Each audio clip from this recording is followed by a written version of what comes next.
3 feet of snow, 20 below zero. The kind of cold that turns breath to ice and silences everything but the wind. They say Montana winters will kill you if you give them half a chance. And tonight, the storm's hungry. In the distance, a lone cabin stands defiant against the blizzard. A single light burning in the darkness. Inside, a man with ghosts in his eyes stares at a stack of unpaid bills, wondering how much more he can lose. He doesn't know that in minutes, his door will open to fate disguised as tragedy. Doesn't know that the gunshot wound in a stranger's shoulder is just the first drop of blood in what's coming. Doesn't know that by dawn, the pristine snow around his home will be stained crimson. Some men spend their lives running from who they really are. But when a private army comes hunting through a snowstorm, there's nowhere left to hide from the truth or from the past that never really let you go. Earl Winters stared at the stack of bills on his desk, the harsh fluorescent light casting deep shadows across his weathered face. At 58, the lines around his eyes told stories of both laughter and sorrow. Though these days there was precious little of the former. Outside his small office at the back of Winters Auto Repair, the howling Montana wind rattled the windows, a prelude to the storm that had been threatening all day. "Damn it all," he muttered, pushing aside the final notice from the bank. 3 months behind on the mortgage for both his cabin and the shop. After 30 years of honest work, it had come to this. Earl ran a calloused hand through his salt and pepper hair. There was a time when Winters Auto was the go-to garage in Jefferson County. Now, with the economy in shambles and folks putting off repairs they couldn't afford, he was lucky to see 3 customers a week. The pandemic had delivered the first blow, and the recession that followed had been relentless. The shop phone rang, startling him from his thoughts. Earl cleared his throat before answering. "Winters Auto." "Earl, it's Sheriff Donovan." "Hey, Mike, your cruiser giving you trouble again." "Not this time." The sheriff's voice was grave. "Listen, that storm they've been talking about, it's coming in harder than expected. They're calling it the worst in 30 years. I'm telling everyone to stay put wherever they are. Roads are already getting dangerous." Earl glanced at the small television in the corner, where the weather report was showing an ominous swirl of white engulfing the northwest corner of Montana. "Appreciate the heads up. I was just about to close up anyway. You heading to your cabin? That's pretty isolated, Earl." "I'll be fine." "Mike, got plenty of firewood and supplies. It's just me and old Rufus these days, remember?" There was a pause on the line. "How are you holding up? Today's the anniversary." "Isn't it?" Earl's jaw tightened. 3 years since Margaret had lost her battle with cancer. 3 years of coming home to an empty cabin that once rang with laughter. "I'm managing," he said, his voice rougher than before. "Talk soon, Mike." Earl hung up before the sheriff could say more. He didn't need reminders of what he'd lost. 20 minutes later, Earl was locking up the shop when his phone buzzed with an emergency alert. The National Weather Service was officially declaring a state of emergency for Jefferson County. Blizzard conditions expected, with accumulations of up to 3 feet of snow overnight. "Great," Earl muttered, pulling his worn leather jacket tighter around his broad shoulders. "Just great." The 15-mile drive from his shop in Boulder to his cabin, nestled in the foothills, usually took 20 minutes. Tonight, with the snow already piling up and visibility deteriorating by the minute, it took nearly an hour. By the time Earl's old Ford F-150 crunched up the snow-covered driveway to his cabin, the wipers were barely keeping up with the heavy snowfall. Rufus, his aging German shepherd, greeted him at the door with an enthusiastic bark that belied his 12 years. Earl knelt down, rubbing the dog's ears. "Hey, buddy, looks like we're in for a long night." "Huh." After feeding Rufus and starting a fire in the wood stove, Earl made himself a simple dinner of canned soup and crackers. He switched on the radio, listening to the increasingly dire weather reports while he ate. The cabin creaked and groaned as the wind battered its sturdy walls. A symphony of winter fury that would have been beautiful if it weren't so deadly. Earl was just about to turn in for the night when Rufus's ears perked up. The dog trotted to the front door, his nails clicking against the hardwood floor, and let out a low, warning growl. "What is it?" Boy, Earl frowned, setting down his book. It wasn't like Rufus to be unsettled, even during storms. The dog's growl deepened, and he began to paw at the door. Earl reached for the shotgun he kept by the coat rack, a habit from years of living in isolation, and approached cautiously. The wind howled so fiercely that any other sound would be nearly impossible to detect. Probably just a branch down, Earl muttered, but he kept the shotgun ready as he cracked open the door. The blast of frigid air in the snow that hit him was like a physical blow. Earl squinted against the onslaught, scanning the darkness. At first, he saw nothing but the endless curtain of white, swirling violently in the security light's glow. Then he saw it, a dark shape collapsed in the snow, just at the edge of his property where his driveway met the road. Christ almighty, Earl breathed, setting the shotgun aside. Rufus, stay! He grabbed his heavy coat and a flashlight from the hook by the door and plunged into the storm. The wind nearly knocked him off his feet, and the snow stung his exposed skin like thousands of tiny needles. He struggled forward, the beam of his flashlight bouncing erratically across the snow-covered ground. As he drew closer, the shape resolved itself into a human form, small, curled in on itself. Earl dropped to his knees beside the figure, brushing away the snow that had already begun to cover it. It was a girl, he realized with shock. A teenager, no more than 17, with dark hair matted with blood and ice. Her face was deathly pale, her lips tinged blue. "Hey, can you hear me?" Earl shouted over the wind, but there was no response. He pressed his fingers to her neck, searching for a pulse. For a terrifying moment, he felt nothing. Then, faint but present, he detected the flutter of a heartbeat. Earl didn't hesitate. He scooped the girl into his arms, staggering slightly under her weight. Though she was slight, the combination of her limp form and the raging blizzard made the short distance back to his cabin feel like miles. Halfway there, the girl stirred weakly in his arms. Her eyes fluttered open for just a moment, revealing dark irises clouded with pain and confusion. "They're coming," she whispered, her voice barely audible over the storm. "Don't let them find me." Before Earl could respond, her eyes rolled back, and she went limp once more. The storm intensified as Earl fought his way back to the cabin, the wind now so strong it threatened to rip the girl from his arms. Visibility had dropped to mere feet, and the cold bit through his clothes as if they were made of paper. Each step became a battle against both the elements and exhaustion. A particularly violent gust caught him off balance, sending both him and the girl sprawling into a snowdrift. Earl cursed, struggling to regain his footing while keeping a grip on the unconscious teenager. As he did, he noticed something that made his blood run cold despite the freezing temperatures. A trail of blood stained the pristine white snow where they had fallen, and now, with the girl's jacket pushed aside by the fall, Earl could see the source, a bullet wound in her left shoulder, partially clotted but still seeping. "Jesus," he breathed, renewed urgency coursing through him. This was no accident or exposure case. Someone had shot this child and left her to die in the storm. With a surge of adrenaline, Earl lifted her again and pushed forward against the blinding snow. The warm glow of his cabin's windows finally appeared through the white curtain, a beacon of salvation in the deadly storm. Rufus barked frantically as Earl shouldered open the door, tracking snow and blood across the threshold. He carried the girl directly to the couch in front of the wood stove, laying her down gently on the worn leather. "Rufus, quiet," Earl commanded, and the dog immediately fell silent, though he remained alert, watching the strange new arrival with wary eyes. Earl quickly assessed the situation. The girl was alive but hypothermic and losing blood. Her clothes were soaked through, and her breathing was shallow and irregular. Her skin had the waxy pallor of severe cold exposure.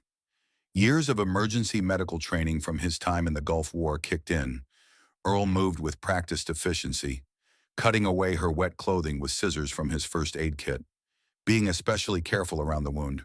He covered her with warm blankets, then turned his attention to the bullet wound. It was a clean shot, he noted with grim experience. Small caliber, probably a 9mm, had gone straight through the fleshy part of her shoulder. A lucky break, no major arteries hit. Though she'd lost enough blood to be concerning, Earl cleaned and dressed the wound, his movements steady despite the gravity of the situation. Once he was satisfied that the bleeding had stopped, he set up an IV from his emergency medical kit, another remnant of his military days that he'd maintained out of habit. "Who did this to you, kid?" he murmured as he worked, though he expected no answer from the unconscious girl. With the immediate medical concerns addressed, Earl turned his attention to the girl's identity. Her clothes, though now cut away, had been expensive designer jeans, a cashmere sweater under a high-end down jacket. Not the typical attire for someone in this rural part of Montana. She wore no jewelry except for a thin gold chain around her neck with a small pendant in the shape of a key. Earl checked her pockets, finding only a waterlogged wallet. Inside was $47 in cash, but no identification. No driver's license, no student ID, nothing to indicate who she might be. The lack of ID struck Earl as deliberate. Someone who didn't want to be found. The girl's words echoed in his mind. "They're coming. Don't let them find me." Earl moved to the window, peering out into the swirling whiteness. The storm had reached its full fury now. Visibility reduced to near zero. If anyone was looking for the girl, they'd have as much trouble moving through this blizzard as he had. Still, Earl couldn't shake the uneasy feeling crawling up his spine. He checked that his shotgun was loaded and placed it within easy reach of the couch. Then he retrieved his Colt .45 from the gun safe in his bedroom and tucked it into the waistband of his jeans at the small of his back. Better safe than sorry. As the night wore on, Earl kept vigil by the girl's side, checking her vital signs regularly and adding logs to the wood stove to keep the cabin warm. Around 3 in the morning, her shivering finally subsided, and her breathing became deeper and more regular. The color had begun to return to her cheeks, and Earl allowed himself a small sigh of relief. He made a pot of strong coffee and settled into his armchair beside the couch, Rufus at his feet. Outside, the storm continued its assault, but here, in the warm glow of the wood stove, they were safe. For now, Earl must have dozed off because he was startled awake by a sudden movement. The girl was sitting bolt upright on the couch, her eyes wide with panic. Before Earl could speak, she had scrambled off the couch and was backing away from him, wincing as the movement pulled at her injured shoulder. "Easy now," Earl said, keeping his voice calm and steady as he slowly rose from the chair. "You're safe here." "Who are you?" she demanded, her voice hoarse but surprisingly steady. Her eyes darted around the cabin, clearly looking for an escape route. "Where am I? Name's Earl Winters. This is my cabin. Found you half frozen to death outside in the snow." Earl kept his hands visible, making no sudden movements. "You've been shot, in case you didn't notice.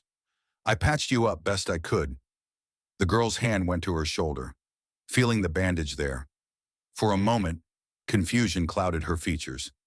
Then a flash of memory seemed to strike her, and her expression hardened. "I need to leave. Now." She looked toward the door, but her legs wobbled beneath her. Earl moved quickly, catching her before she could fall. She tensed at his touch but was too weak to pull away. "You're not going anywhere in this storm, especially not in your condition," he said firmly, guiding her back to the couch. "Outside is certain death right now. Temperatures well below zero, and the snow's 3 feet deep and still coming down." The girl reluctantly allowed herself to be led back to the couch, though she remained perched on the edge, ready to bolt. Rufus approached cautiously, sniffing at her hand. After a moment's hesitation, she reached out to pet him, and some of the tension seemed to leave her body. "He likes you," Earl observed. "Rufus is a good judge of character." The girl said nothing, but her posture relaxed slightly. "You want to tell me who shot you?" Earl asked, returning to his chair. She looked up sharply, wariness returning to her eyes. "I don't know what you're talking about. That hole in your shoulder didn't put itself there," Earl said dryly. "And before you passed out in the snow, you said, 'They're coming. Don't let them find me.' So I'm guessing whoever put that bullet in you isn't done yet." The girl's face paled. I said that, Earl nodded. You want to tell me what kind of trouble you're in? Maybe I can help. She stared at him for a long moment, as if assessing his trustworthiness. Finally, she spoke, her voice barely above a whisper. They'll kill you too if they find me here. Let me worry about that, Earl said, though a chill ran down his spine that had nothing to do with the storm outside. What's your name, kid? Another long pause. Sophie, she finally said. Sophie Chen. Earl nodded, keeping his expression neutral despite his surprise. Chen was a Chinese surname, but the girl in front of him appeared to be of mixed heritage, Asian and perhaps Caucasian. Her accent was pure American, probably East Coast from the sound of it. Well, Sophie Chen, you look like you could use something to eat. How about some soup? Sophie nodded hesitantly, and Earl moved to the kitchen to heat up some of the homemade chicken soup Margaret had taught him to make years ago. As he worked, he kept a careful eye on Sophie, who remained perched on the edge of the couch, alternating between watching him and staring out the window at the swirling snow. When Earl returned with a steaming mug of soup, Sophie accepted it with murmured thanks. She took a tentative sip, then began to drink more eagerly, clearly hungrier than she'd let on. When was the last time you ate? Earl asked. Sophie shrugged, then winced at the movement. Yesterday morning, I think. I've lost track of time. Earl nodded, saying nothing more as she finished the soup. Only when she drained the last drop did he speak again. How'd you end up at my doorstep in the middle of a blizzard with a bullet in your shoulder? Sophie set the empty mug down on the coffee table. For a moment, Earl thought she might refuse to answer. Then she sighed, the sound much too weary for someone so young. I was being transported, she said. There were two men. They were taking me to somewhere. I don't know where exactly. We were driving for hours. Then the storm hit, and the car skidded off the road. I managed to get out while they were arguing about what to do. One of them shot at me as I ran. She gestured to her shoulder. I just kept running until I couldn't anymore. It was a plausible story, Earl thought, but not the whole truth. There were too many gaps, too many details omitted. Transported by who and why? Sophie's eyes darted away. I can't tell you that. Can't or won't, both. Her voice hardened. The less you know, the safer you'll be. Earl leaned forward in his chair. I pulled you out of a blizzard and patched up a gunshot wound. I think I'm already in this, whatever this is. Sophie's expression softened slightly. I'm sorry about that. I never meant to involve anyone else. But trust me when I say these people, they won't hesitate to kill us both if they find me here. Before Earl could respond, a low mechanical hum penetrated the howl of the wind outside. It was faint but distinctive, a sound Earl recognized instantly from his military days. A drone. Earl was on his feet in an instant, moving to the window. He couldn't see anything through the swirling snow, but the sound was unmistakable and getting louder. Down! He barked at Sophie, who had risen from the couch in alarm. Get away from the windows! Sophie dropped to the floor as Earl reached for his shotgun. The humming grew louder, and then, through a momentary break in the snowfall, Earl caught a glimpse of it, a small, black quadcopter drone hovering just outside his property line. Its camera clearly pointed toward his cabin. Without hesitation, Earl raised his shotgun, aimed, and fired. The drone exploded in a shower of plastic and metal, the pieces disappearing into the snow below. What the hell was that? Sophie gasped from her position on the floor. Surveillance drone, Earl said grimly, keeping his eyes on the spot where the drone had been. Military grade from the look of it, not something your average civilian would have access to. Sophie's face had gone deathly pale again. They found me. Not necessarily, Earl said, though he didn't entirely believe it himself. Could be law enforcement checking for stranded motorists. Sheriff Donovan knows I live out here alone. But even as he said it, Earl knew it wasn't true. Sheriff Donovan didn't have access to that kind of equipment, and even if he did, he wouldn't be flying it in a blizzard. No, Sophie said, shakily getting to her feet. It's them. We have to go. Now. There's nowhere to go, Earl said firmly. Storm's still raging, and you're in no condition to travel. Besides, if someone is out there looking for you, they'll be watching the roads. Then we're trapped, Sophie whispered, panic edging into her voice. Earl shook his head. Not trapped. Prepared. He moved to the window again, scanning the perimeter of his property. Whoever sent that drone knows we're here now, but they still have to get through this storm to reach us. And that buys us time. He turned to Sophie, his expression grave.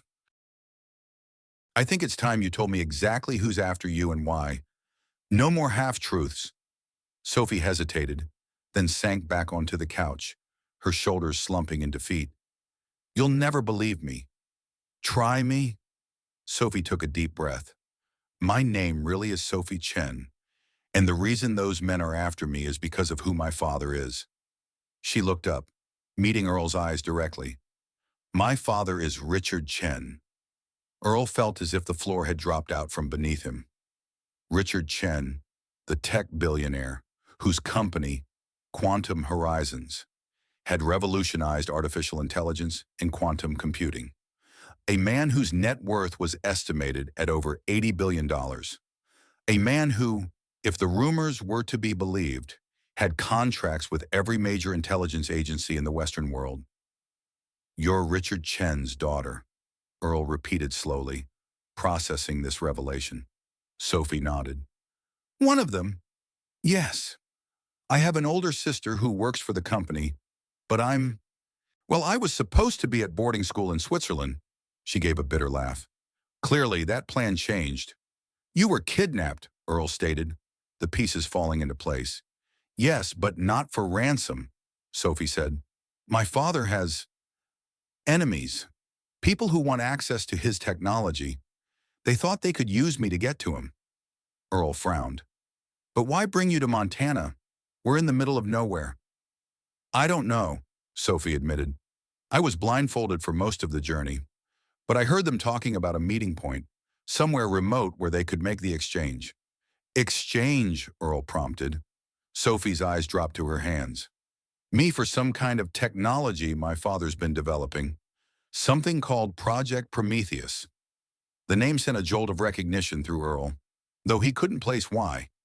He'd never heard of any Project Prometheus in the news, and yet something about it seemed familiar, like a half-forgotten dream.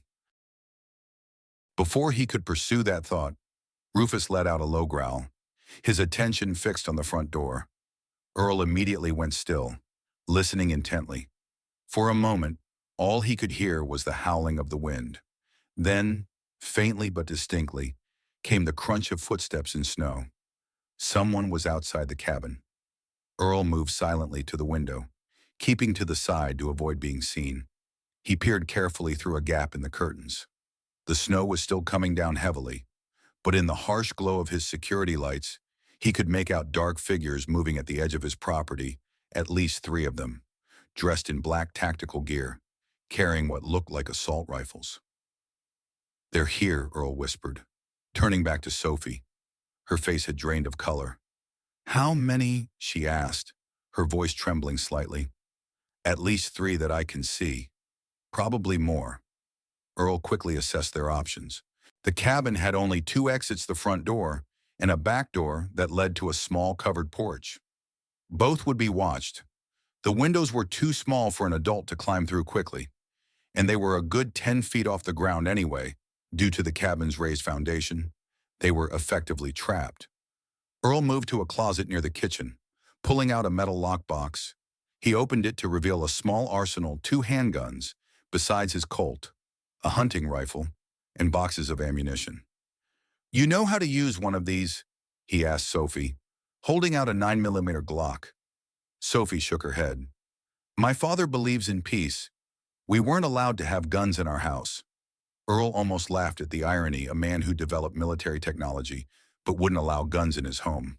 Instead, he handed Sophie his cell phone. Take this and go into the bathroom. Lock the door and call 911. Tell them exactly what's happening. Sophie took the phone, but her expression was skeptical. In this storm, even if they believe me, it could take hours for help to arrive. We don't need them to arrive, Earl explained grimly. We just need them to be on record as responding. Makes it harder for whoever's out there to make us disappear without questions being asked. Sophie nodded, understanding dawning in her eyes. She turned to go, then paused, looking back at Earl. Why are you helping me? You don't know me. You could just hand me over to them and save yourself. Earl checked the magazine in his hunting rifle before responding. I was a Marine. Sophie, we don't leave people behind, especially not kids who need help. He met her gaze. Now go make that call. As Sophie disappeared into the bathroom, Earl quickly formulated a plan. The cabin's design gave him one advantage: it was built of solid timber, with thick walls that would stop most bullets. The windows were few and small, designed to keep the heat in during Montana's brutal winters. If he could keep them from breaching the doors, he might be able to hold them off. Earl positioned himself near the front window, rifle at the ready. Outside, the black-clad figures had disappeared from view, but he knew they were still there, probably surrounding the cabin and planning their approach. The minutes ticked by in tense silence, broken only by the howling of the wind and the occasional creak of the cabin's timbers. Earl strained his ears, listening for any sound that might betray the attackers' positions. From the bathroom, he heard Sophie's voice, muffled but urgent, speaking to the 911 operator. Good. At least there would be a record of what happened here tonight, whatever the outcome. The sudden crash of breaking glass from the kitchen shattered the stillness. Earl spun around just in time to see a small metal canister bounce across the floor, spewing thick white smoke. Gas! Earl shouted, diving for the floor as the acrid fumes began to fill the cabin. He crawled toward the kitchen, keeping low where the air was still relatively clear. Through watering eyes, he saw a gloved hand reaching through the broken window, fumbling for the lock. Earl raised his rifle and fired twice. The hand disappeared, followed by a muffled cry of pain. One down, at least temporarily. The smoke was spreading quickly, making it difficult to see and even harder to breathe. Earl pulled his shirt up over his nose and mouth, trying to filter the worst of it. Sophie, he called out, coughing. Stay in the bathroom, keep the door closed. No response came from the bathroom. Earl hoped Sophie had heard him over the commotion. Another window shattered, this time in the living room. Earl whirled, firing blindly toward the sound. He was rewarded with the dull thud of a bullet finding flesh in a strangled grunt. 2 down. But how many more were out there? Earl knew he couldn't stay in the open. The smoke was too thick now, reducing visibility to near zero and making each breath a struggle. He needed to regroup, to find a more defensible position. The bedroom.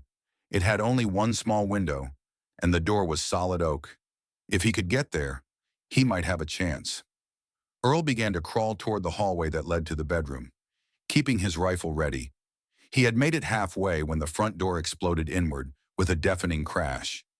Through the swirling smoke, Earl caught glimpses of black-clad figures pouring into the cabin. 3, 4, 5 of them, all armed with what looked like MP5 submachine guns. Professional gear, professional tactics. These weren't ordinary kidnappers, they were military, or at least military trained. Earl raised his rifle and fired, catching one in the chest. The man went down, but the others returned fire immediately, forcing Earl to duck behind the couch. Bullets tore into the leather, sending stuffing flying everywhere. Rufus barked furiously from somewhere in the smoke-filled room, and Earl heard a yelp as the faithful dog apparently launched himself at one of the intruders. "Rufus! No!" Earl called out, his voice raw from the gas. A short burst of gunfire was followed by a high-pitched whine that cut Earl to the core. Rage surged through him, momentarily overriding his tactical training. He rose from behind the couch, rifle blazing, taking down another attacker before the pain in his left arm registered. He'd been hit. Not badly, the bullet had only grazed him, but it was enough to snap him back to reality. He couldn't fight them all head on. He needed to get to Sophie and find a way out. Earl retreated down the hallway, firing periodically to keep the attackers at bay. He reached the bathroom door and pounded on it. "Sophie, it's Earl. We need to move. Now!" The door cracked open, revealing Sophie's terrified face. She had wet towels pressed against her mouth and nose. A smart move against the gas. "They killed Rufus," Earl said grimly, taking one of the wet towels Sophie offered and pressing it to his face. "We can't stay here." "Where can we go?" Sophie asked, her voice muffled by the towel. "They've surrounded the cabin." Earl pulled her into the hallway, keeping his body between her and the living room, where the attackers were regrouping. "There's a way out they don't know about. Come on." He led her to his bedroom and shut the door behind them. Locking it, it wouldn't hold them for long, but every second counted now. Earl moved to the closet and pushed aside hanging clothes to reveal a trap door in the floor. "Storm cellar," he explained, pulling the door open to expose a ladder descending into darkness. "Margaret insisted on it when we built the place. There's a tunnel that leads out to the woodshed about 50 yards from the cabin." Sophie looked at the dark opening dubiously. "Won't they check the woodshed too?" "Eventually, yes, but it'll buy us time." Earl handed her a flashlight from his nightstand. "You go first. I'll cover our retreat." Sophie hesitated only a moment before climbing down the ladder into the darkness below. Earl followed, pulling the trap door shut just as the bedroom door splintered under the force of a boot. The storm cellar was cold and musty, illuminated only by the beam of Sophie's flashlight. Earl quickly oriented himself in the cramped space. "This way," he whispered, leading Sophie toward a narrow tunnel that looked barely wide enough for a man of Earl's size to crawl through. "It's tight, but it'll get us there." "What then?" Sophie asked, her voice steady despite the fear evident in her eyes. Earl checked his Colt, making sure it was fully loaded. "Then we make a run for the garage. I keep a snowmobile there for emergencies. If we can reach it, we might be able to outrun them in the storm." It was a desperate plan, but it was all they had. Earl gestured for Sophie to enter the tunnel first, then followed, pulling a false panel over the entrance behind them. With any luck, it would take their pursuers some time to find the tunnel. As they crawled through the tight space, Earl's mind raced. Who were these people? Military contractors? Most likely, given their equipment and tactics. The kind of private army that only the very wealthy or very powerful could afford to hire. But why would they go to such lengths to kidnap Richard Chen's daughter? What was Project Prometheus? And why was it worth killing, for the tunnel seemed to stretch on endlessly? Though in reality, it couldn't have been more than 50 yards. Sophie moved quickly despite her injured shoulder, her breath coming in short, frightened gasps that echoed in the confined space. Finally, the tunnel began to slope upward, and Sophie's flashlight illuminated another ladder. "We're here," Earl whispered. "The trap door leads up into the floor of the woodshed. I'll go first and check if it's clear." Sophie nodded, moving aside as much as the narrow tunnel would allow to let Earl pass. He climbed the ladder cautiously, listening for any sound that might indicate the presence of attackers above, hearing nothing but the muffled howl of the wind. Earl slowly pushed open the trap door and peered into the woodshed. It was dark and apparently empty, the only light coming from the security lamp outside that cast long shadows through the single small window. Earl pulled himself up and out, then reached down to help Sophie. Once they were both in the woodshed, Earl closed the trapdoor and quickly pushed a stack of firewood over it to conceal its location. "The garage is about 30 yards from here," Earl whispered, peering through a crack in the woodshed door. "We'll have to cross open ground to reach it.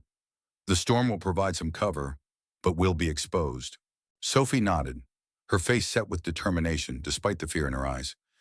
"I'm ready." Earl checked his Colt one last time, then handed Sophie his spare parka. "Put this on. It's freezing out there." As Sophie donned the oversized coat, Earl continued to monitor the area outside. The security light revealed a nightmarish scene. The once pristine snow around his cabin was now trampled and stained with blood. The cabin itself was illuminated from within by flashlight beams that danced chaotically as the attackers searched for them. Through the broken windows, Earl could see figures moving rapidly from room to room. They had minutes at most before the search expanded to the outbuildings. Stay close to me, Earl instructed. When I say run, head straight for the garage and don't stop for anything. Understand? Sophie nodded, her jaw set with determination. Earl took a deep breath, then eased the woodshed door open. The blast of cold air and snow that hit them was almost physical in its intensity. The blizzard had, if anything, intensified during their time in the tunnel. Perfect. Now, Earl hissed, and they burst from the woodshed, plunging into the storm. The snow was deep, past their knees in places, making running nearly impossible. Instead, they waded through it as quickly as they could, heads down against the driving snow and wind. Earl kept his body between Sophie and the cabin, his Colt ready in his hand. They had made it perhaps halfway to the garage when a shout went up from the cabin. They'd been spotted. "Keep going," Earl yelled, turning to fire 2 shots toward the cabin, more to distract than with any hope of hitting a target in these conditions. The answering fire was immediate and intense. Bullets tore through the air around them, kicking up sprays of snow where they hit the ground. Earl grabbed Sophie by her good arm and pulled her forward, both of them now half running, half falling through the deep snow. The garage loomed ahead, a dark, hulking shape barely visible through the swirling white. Just 20 more feet. A searing pain tore through Earl's thigh as a bullet found its mark. He stumbled but remained upright, pushing Sophie ahead of him. "Get to the garage," he shouted over the wind. "Door's unlocked." Sophie hesitated, looking back at him in horror as she realized he'd been hit. "Go," Earl insisted, turning to fire again at their pursuers, who were now barely visible dark shapes emerging from the white curtain of snow. Sophie finally obeyed, lurching the last few yards to the garage and disappearing inside. Earl fired his remaining rounds, then limped after her, blood darkening the snow in his wake. He had just reached the garage door when a bullet struck him in the back, the impact like a sledgehammer, driving him to his knees. Earl gasped in pain but forced himself to keep moving, crawling into the garage and kicking the door shut behind him. "Earl!" Sophie was at his side instantly, her face pale with horror.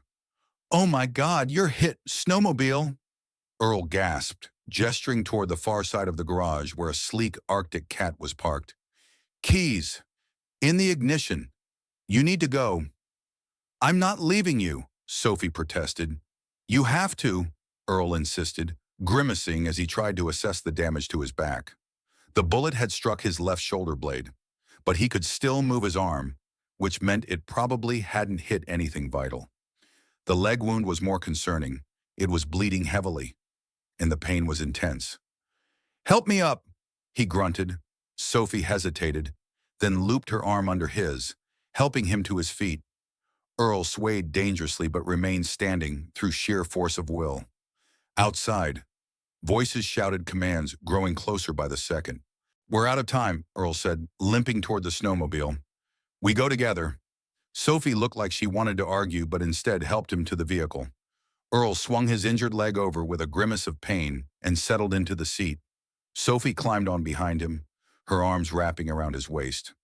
"Hold tight," Earl instructed, turning the key.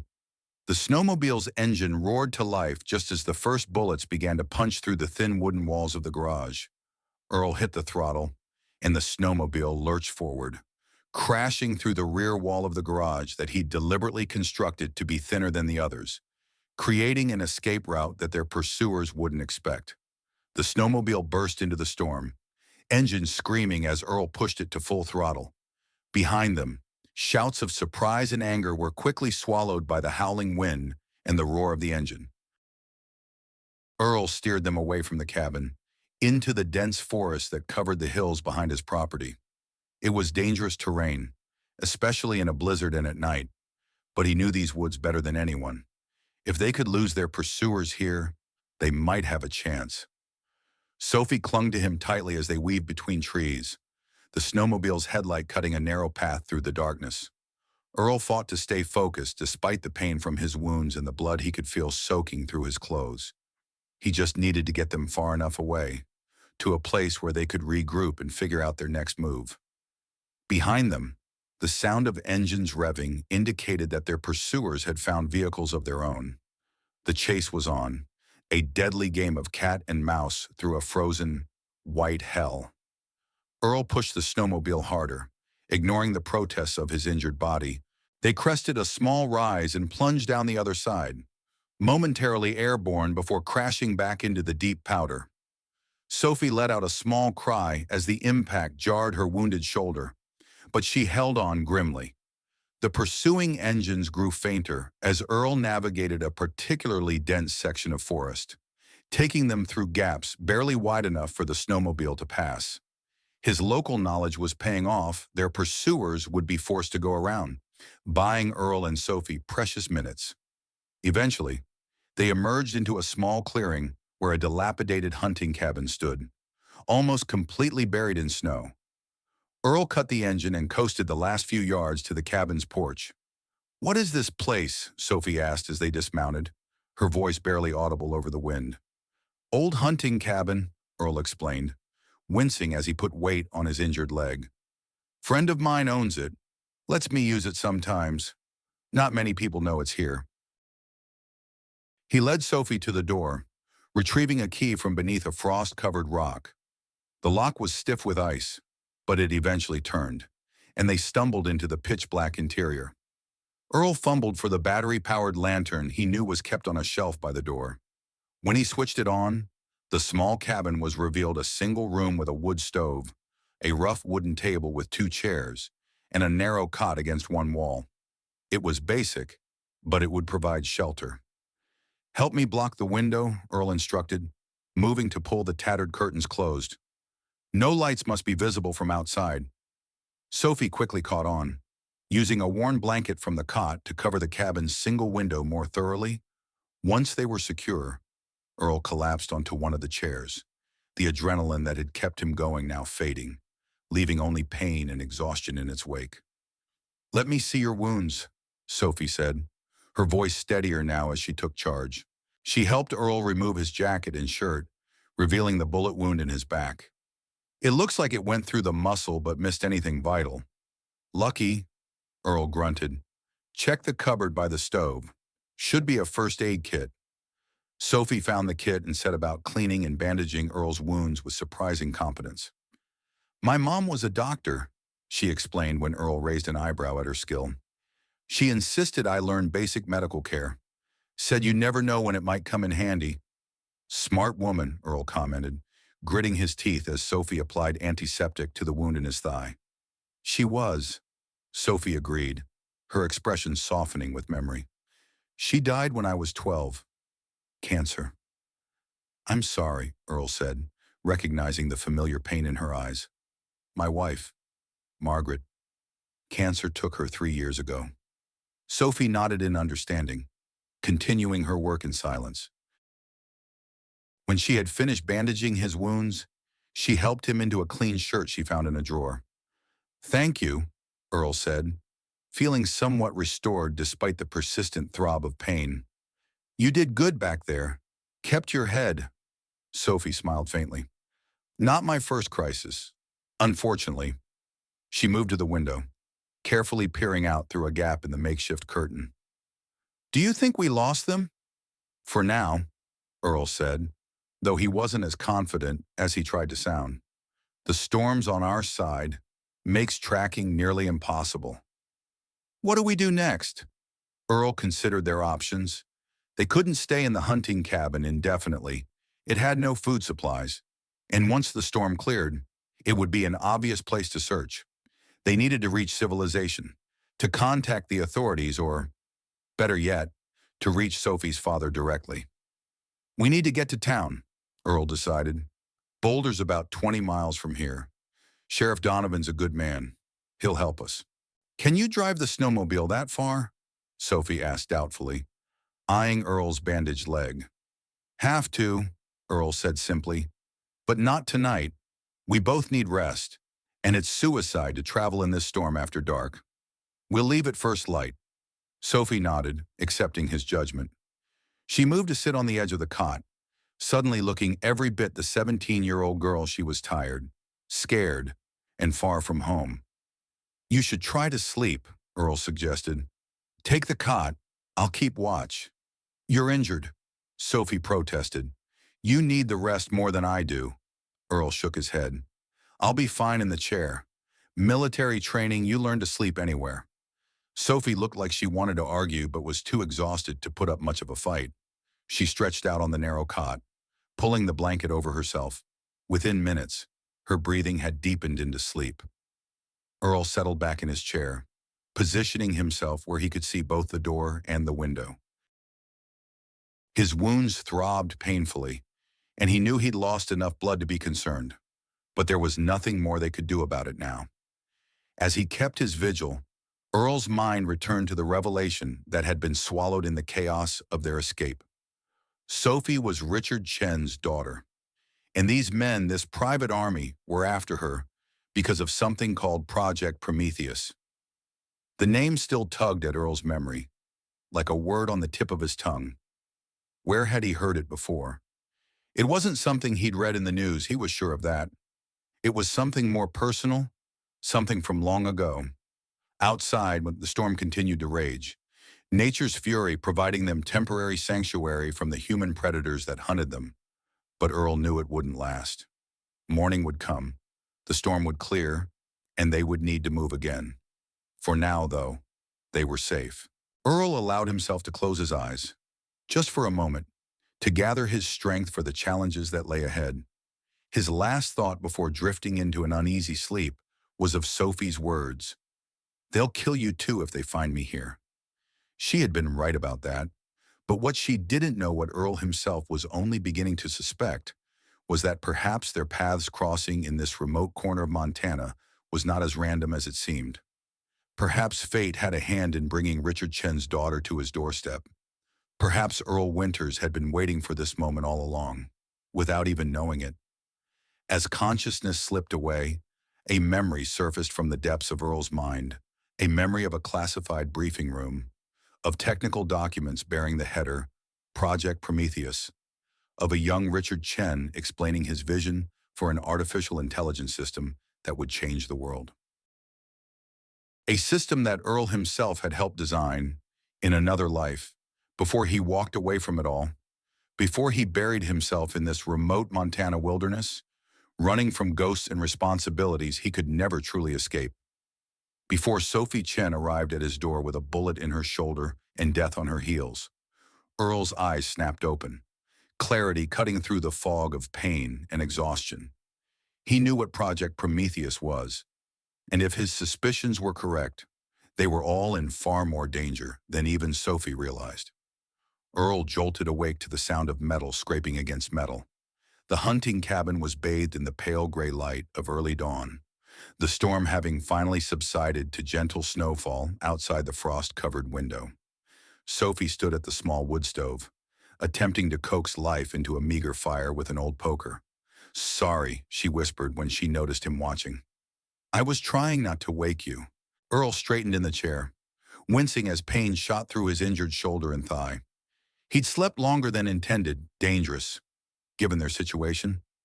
"What time is it?" "Just after 6. I think," Sophie gestured to the window, where the first hints of sunrise were visible through the trees. "The storm seems to be letting up." Earl rose stiffly, testing his injured leg. It hurt like hell, but it would hold his weight. He moved to the window and carefully peered out through a gap in the makeshift curtain. The world outside was transformed, a pristine blanket of white covering everything, tree branches sagging under the weight of fresh snow. No sign of pursuit, at least not yet. "We need to move soon," Earl said, turning back to Sophie. "Once visibility improves, they'll be back in the air with drones, searching for tracks." Sophie nodded, her face pale but determined. "I found some canned food in the cupboard. It's not much, but it'll do." Earl took stock of their situation. His wounds had been cleanly bandaged thanks to Sophie's surprisingly capable medical skills, but he'd lost blood and was weaker than he'd like to admit. The snowmobile was their only means of transportation, and Boulder was at least 20 miles away through difficult terrain. And somewhere out there, a private army was hunting them. As Sophie prepared a simple breakfast of canned beans warmed on the wood stove, Earl checked his Colt. He had one full magazine plus 3 rounds in the chamber. Not much if they encountered serious resistance. He'd left his rifle behind during their escape from the cabin, a tactical error he now regretted. Here, Sophie handed him a tin mug of steaming beans. It's not exactly gourmet, but it's calories. Earl accepted the food gratefully. As they ate in silence, he studied Sophie in the growing light.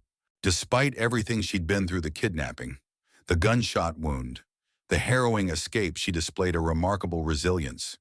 There was a quiet strength in her that reminded Earl of Margaret. "Your father," Earl began, deciding it was time to address what had come to him just before he'd fallen asleep.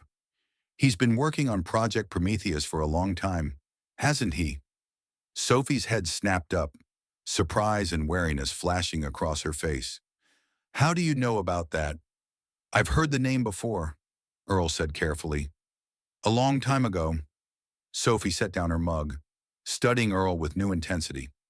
"Project Prometheus is classified at the highest level, even within quantum horizons. Fewer than 10 people know the full scope of it." Her eyes narrowed. "Who are you, really?" Earl sighed, knowing he needed to reveal at least part of his past if he expected Sophie to trust him. "Before I was a mechanic in Montana, I served in the Marine Corps. Not just as a grunt, I was part of a special unit that evaluated emerging technologies for military applications." Understanding dawned in Sophie's eyes. "You worked with my father?" Earl nodded. "Briefly, yes. This was almost 20 years ago, when Quantum Horizons was just getting started. Your father pitched Project Prometheus to the Department of Defense as a next-generation AI system. I was on the assessment team." "That's impossible," Sophie said, shaking her head. "Project Prometheus only began development 5 years ago. I know because that's when my father started working from home more, when the security around our house tripled overnight. The name may be the same, but what your father is working on now must be different," Earl conceded. "Or perhaps it's the culmination of what he started all those years ago." Sophie was silent for a moment, processing this new information. "So that's why you've been helping me. You knew who I was all along." "No," Earl said firmly. "I had no idea who you were when I found you in the snow. And even if I had, I would have done exactly the same thing. I don't leave people to die, especially not kids." Sophie seemed to accept this, the tension in her shoulders easing slightly. "What exactly did my father show you back then? What was the original Project Prometheus?" Earl considered how much to reveal. His knowledge was decades old and probably obsolete, but if Richard Chen had continued the work. "It was an autonomous decision-making system," Earl finally said, "more advanced than anything we'd seen at the time. Your father claimed it could analyze battlefield conditions and predict enemy movements with unprecedented accuracy. But what made Prometheus unique was its ability to learn and adapt without human input." "A military AI," Sophie murmured. The DoD was interested. Naturally. Earl continued, "But some of us had concerns about the implications. An AI that could think for itself, that could make life or death decisions without human oversight. It raised serious ethical questions. What happened? The project was deemed too experimental, too risky. Funding was denied." Earl paused. "Or at least, that's what I was told. I left the Marines shortly after and never looked back. Until now." Sophie's expression had grown troubled. "My father's current work, it's much more than a military AI. Prometheus has evolved into something else entirely." "What exactly?" Earl pressed. Sophie hesitated, clearly weighing how much to divulge. "I don't know all the details. My father is protective of his work, but I know it involves quantum computing and something he calls distributed consciousness. He believes Prometheus could revolutionize everything from medicine to climate science." Earl nodded slowly. Richard Chen had always been ambitious, even as a young scientist. If he'd continued developing Prometheus all these years, "And the men who kidnapped you, they want Prometheus."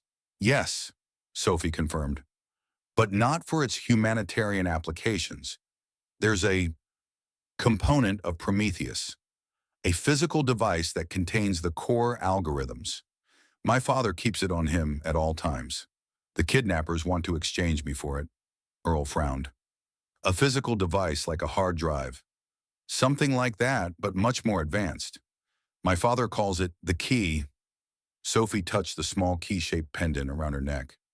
This is a miniature replica of it. He gave it to me for my 16th birthday. Said it was a reminder that knowledge is the key to everything. Earl's mind raced. If Richard Chin had managed to develop Prometheus into something so valuable that a private army would be deployed to acquire it, the implications were staggering. We need to contact your father directly, Earl decided. Let him know you're safe and arrange a secure extraction. How the cabin at your cabin is dead, and I'm guessing there's no phone here either.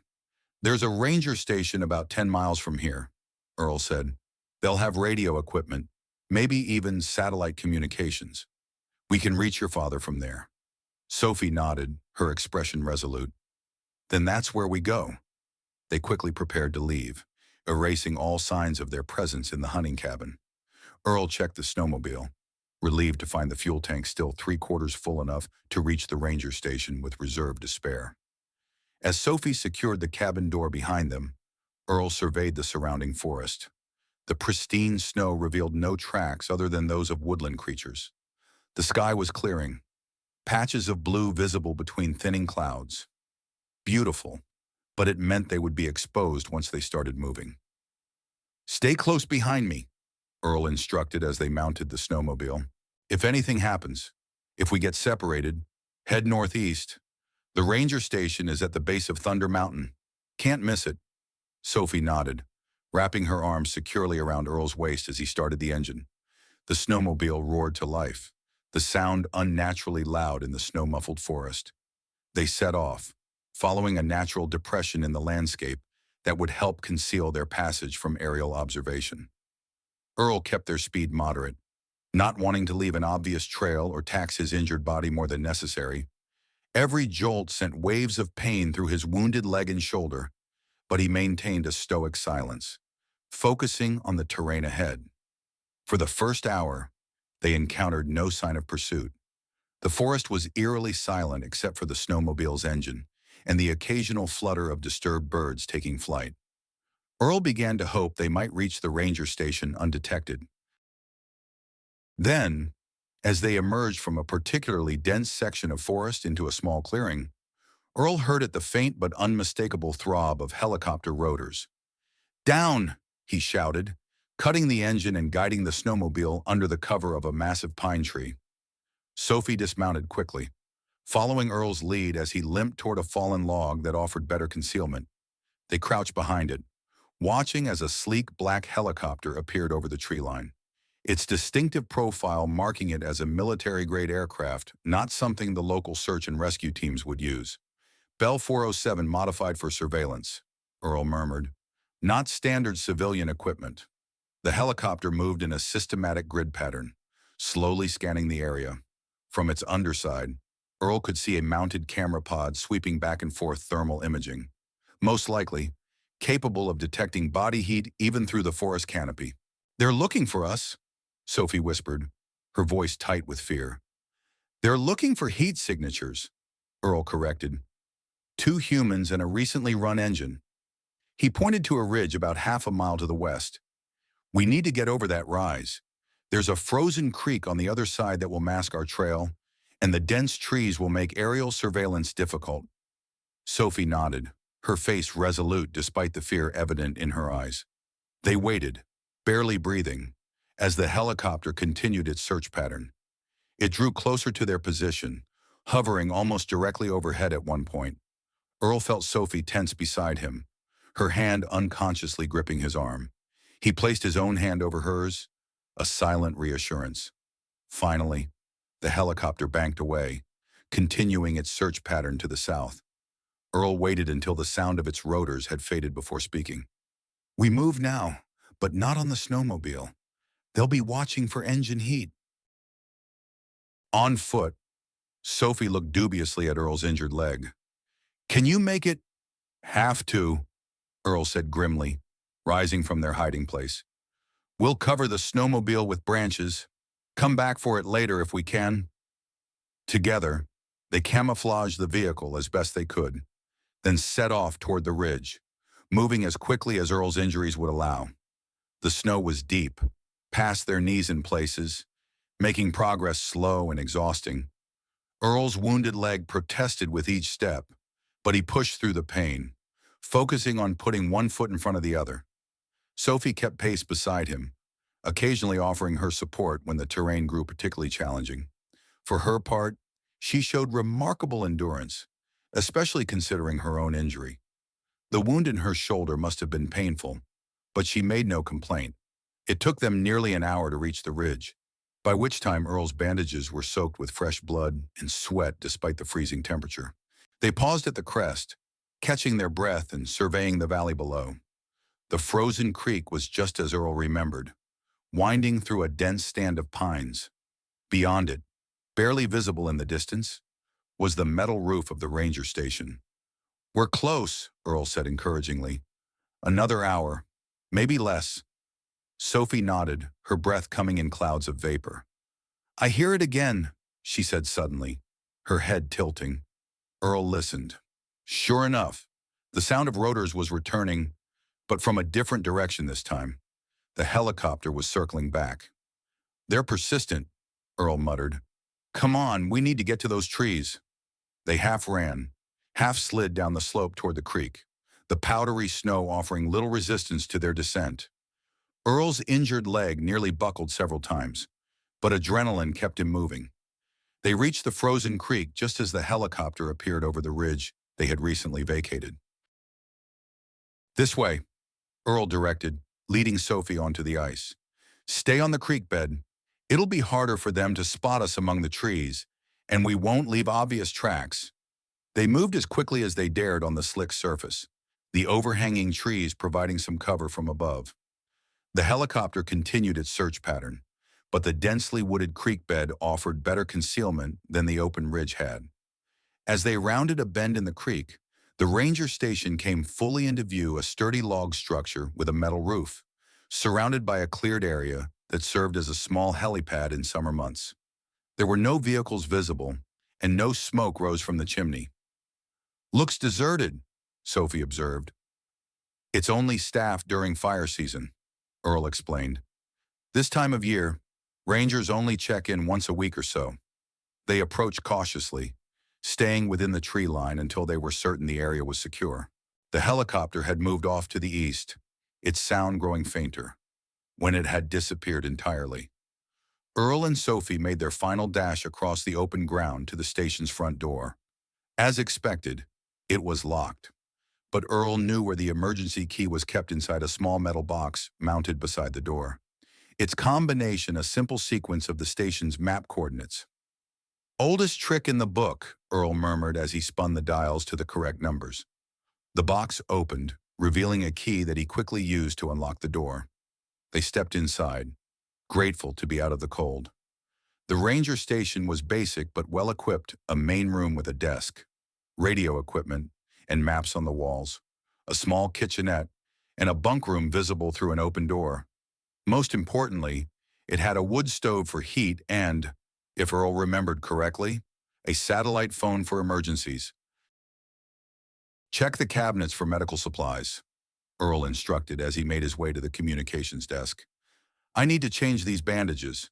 Sophie nodded, moving to search the kitchenette while Earl examined the radio equipment.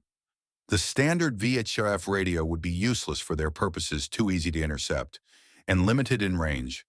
But there, in a locked cabinet beneath the desk, was what he was looking for, a satellite phone in a hardened case. Earl found the key to the cabinet in the desk drawer and retrieved the phone. It was an older model but sturdy, designed for wilderness use. He powered it on, relieved to see it still had a full battery. Found a first aid kit, Sophie announced, returning with a comprehensive medical kit and a bottle of water. Let me check your wounds while you make the call. Earl nodded gratefully, dialing a number from memory as Sophie began to carefully remove his blood-soaked bandages.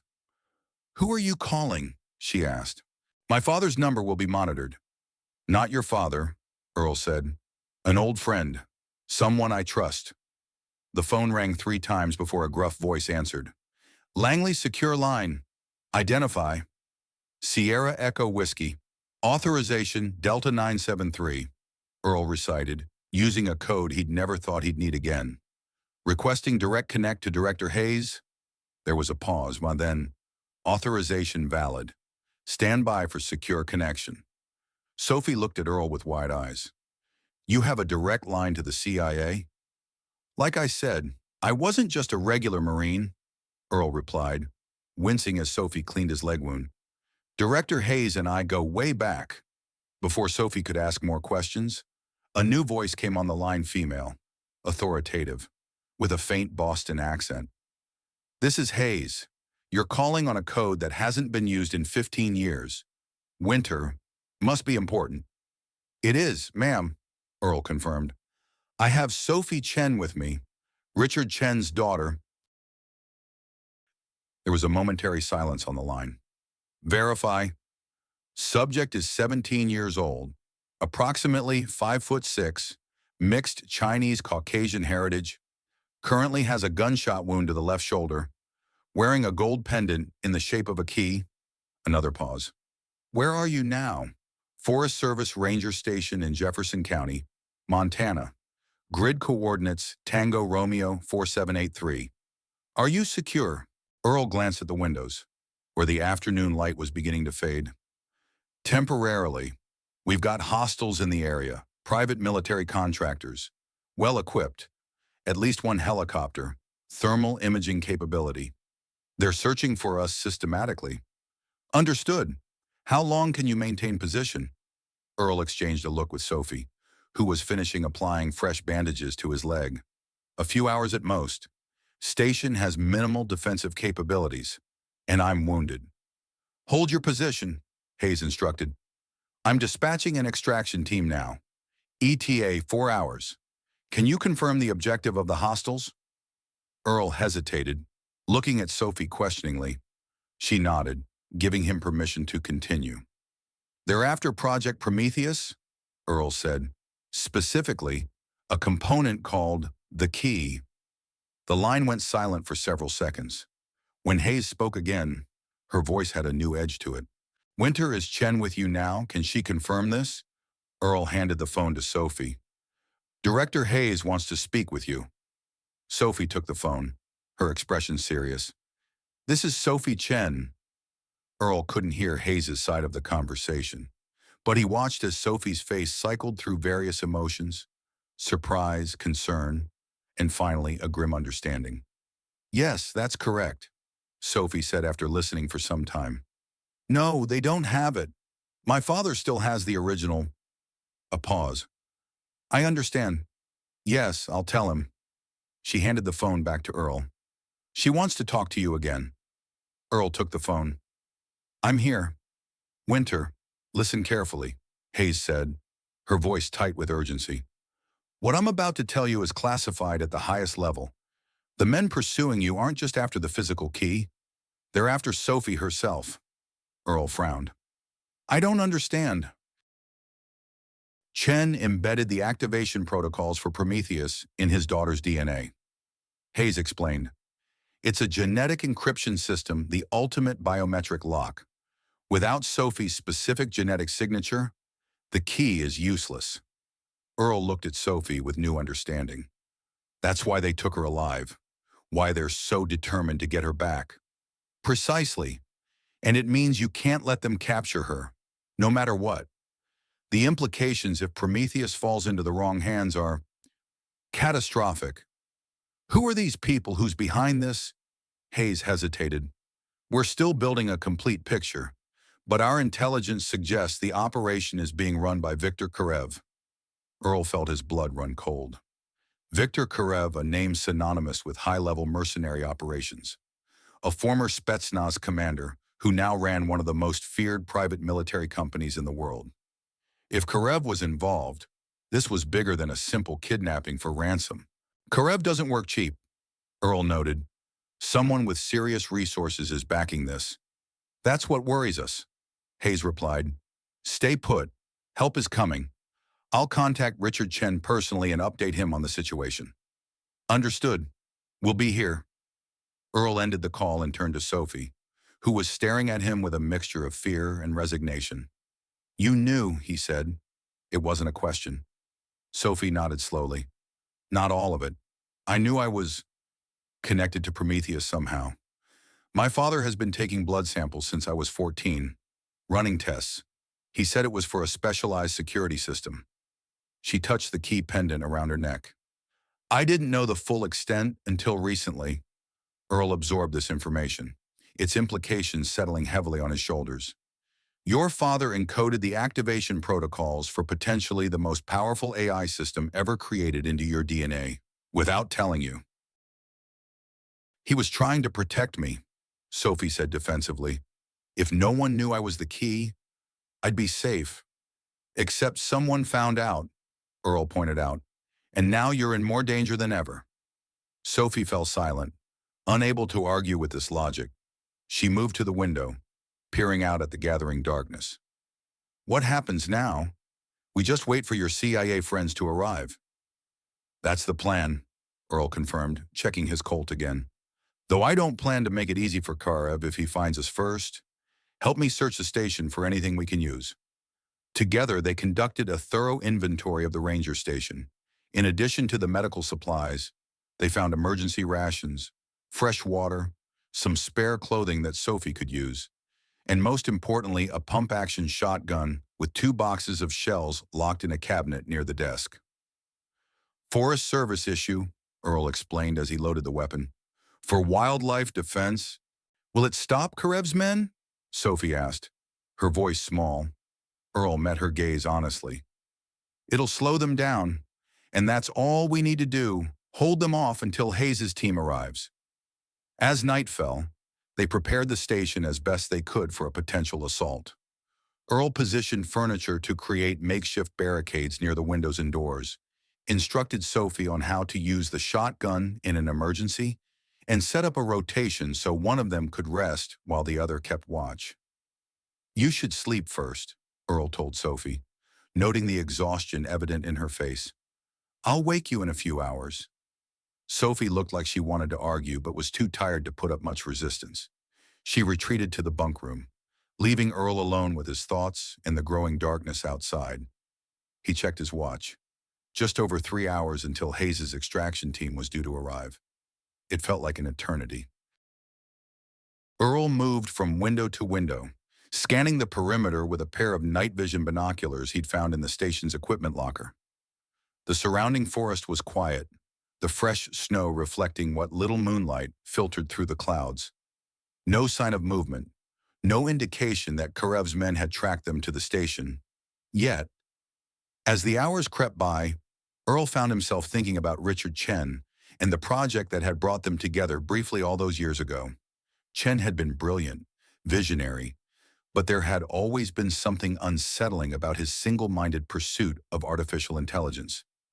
The fact that he would use his own daughter as a living encryption key spoke volumes about how far he was willing to go. Earl wondered what Margaret would have thought of all this.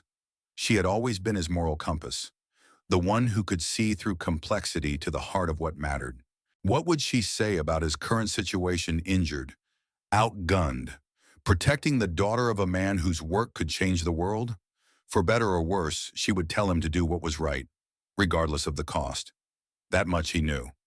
A faint sound from outside snapped Earl back to full alertness. He raised the binoculars, scanning the tree line methodically. There a shadow moving where no shadow should be, at the edge of the clearing. Then another, and another. They had found them. Earl moved quickly to the bunk room, gently shaking Sophie awake. They're here, he whispered. At least 3 that I can see. Probably more. Get dressed and stay low. Sophie's eyes widened, but she nodded, instantly alert despite having been asleep moments before. She pulled on the spare ranger's jacket they'd found earlier and followed Earl back to the main room. How long until your CIA friends arrive? She asked, her voice steady despite the fear evident in her eyes. Earl checked his watch. Just under 2 hours. We need to hold them off until then. Can we? Earl didn't sugarcoat it. It won't be easy. Karev's men are professionals, and they have us outnumbered. But we have solid cover and the advantage of knowing they want you alive. Sophie nodded grimly, accepting this assessment. What's the plan? I'll try to negotiate first, Earl said, retrieving the satellite phone. Buy us some time. If that fails, he gestured to the shotgun and his Colt. We make them pay for every inch. Earl dialed a number Hayes had given him a direct line to an agency rapid response team that was already en route. He briefly explained the situation, confirming their ETA and requesting immediate air support if possible. The response was affirmative, but cautious. They would do what they could, but Montana was a long way from any significant agency resources. Next, Earl approached the window, staying carefully to one side to avoid presenting a target. Using the station's spotlight, he illuminated the tree line where he'd seen movement. I know you're out there. Karev, he called through the partially opened window. This is Earl Winters. The girl is safe with me. We've contacted the authorities. CIA extraction team is inbound. For a long moment, there was only silence. Then a voice called back deep, with a distinctive Eastern European accent. Mr. Winters, how unfortunate that you have involved yourself in matters beyond your understanding. I understand enough, Earl replied. I know what you want, and I know you can't have it. A chuckle floated across the clearing. What I want is merely the return of stolen property. The girl belongs with her father. I am simply facilitating a reunion. Cut the bullshit, Karev. We both know who you're working for, and it's not Richard Chen. Another pause. Longer this time. When Karev spoke again, his voice had lost its false congeniality. You have 30 seconds to send the girl out, Mr. Winters. After that, I cannot guarantee your safety. Earl stepped back from the window, looking at Sophie. Get behind the desk, he instructed. Stay low and don't move unless I tell you to. Sophie complied, crouching behind the solid wooden desk that Earl had positioned as a central barricade. Her face was pale but determined, the key pendant gleaming against her throat in the dim light. 30 seconds.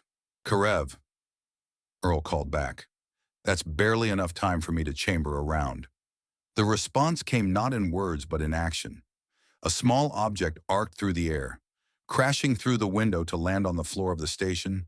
Earl recognized it instantly, a flashbang grenade. Cover your ears and close your eyes, he shouted to Sophie, following his own advice an instant before the grenade detonated.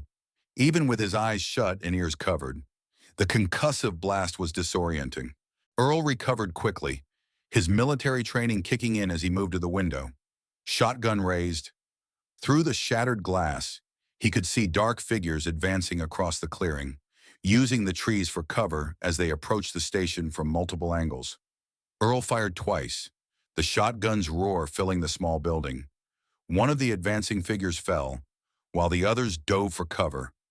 Return fire was immediate controlled bursts from automatic weapons that splintered the window frame and tore into the walls of the station. Stay down, Earl shouted to Sophie over the gunfire. He moved to another window, firing again before ducking back as bullets chewed into the log walls around him. The exchange continued for several minutes, Earl carefully rationing his ammunition while Karev's men maintained a steady barrage. They were well trained, Earl noted grimly. They kept up enough fire to pin him down, but were clearly trying to avoid hitting Sophie. A lull in the shooting gave Earl a chance to check on Sophie. She was still behind the desk, unharmed but visibly terrified. You're doing great, he told her encouragingly. Help is coming. We just need to hold on. Sophie nodded, her jaw set with determination despite her fear. I can help. Tell me what to do. Earl was about to respond when a new sound cut through the night, the distinctive whomp-whomp of helicopter rotors approaching rapidly.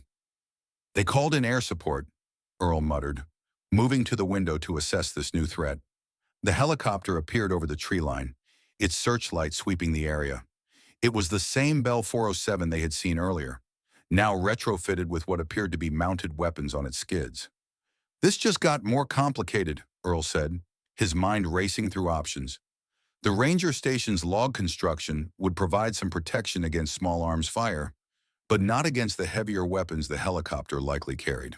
The basement, Sophie suddenly said. There must be a basement or storm cellar, right for supplies.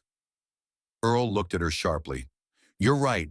These stations always have a root cellar for emergency supplies. He moved to the kitchenette, searching for the access point. There, under that rug? Together, they pulled aside a worn area rug to reveal a trapdoor in the floor. Earl heaved it open, revealing a steep set of stairs descending into darkness. Go, he urged Sophie. I'll hold them off as long as I can, then follow you down. Sophie hesitated. We should both go now. If we both go, they'll just flush us out with gas or grenades, Earl explained grimly. I need to keep them thinking we're still up here, fighting back. It'll buy us time. Sophie clearly wanted to argue but recognized the logic in his plan.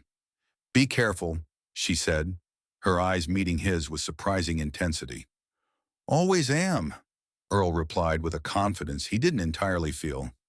Go on now. As Sophie disappeared down the stairs, Earl returned to his defensive position. The helicopter was circling the station, its searchlight illuminating every approach.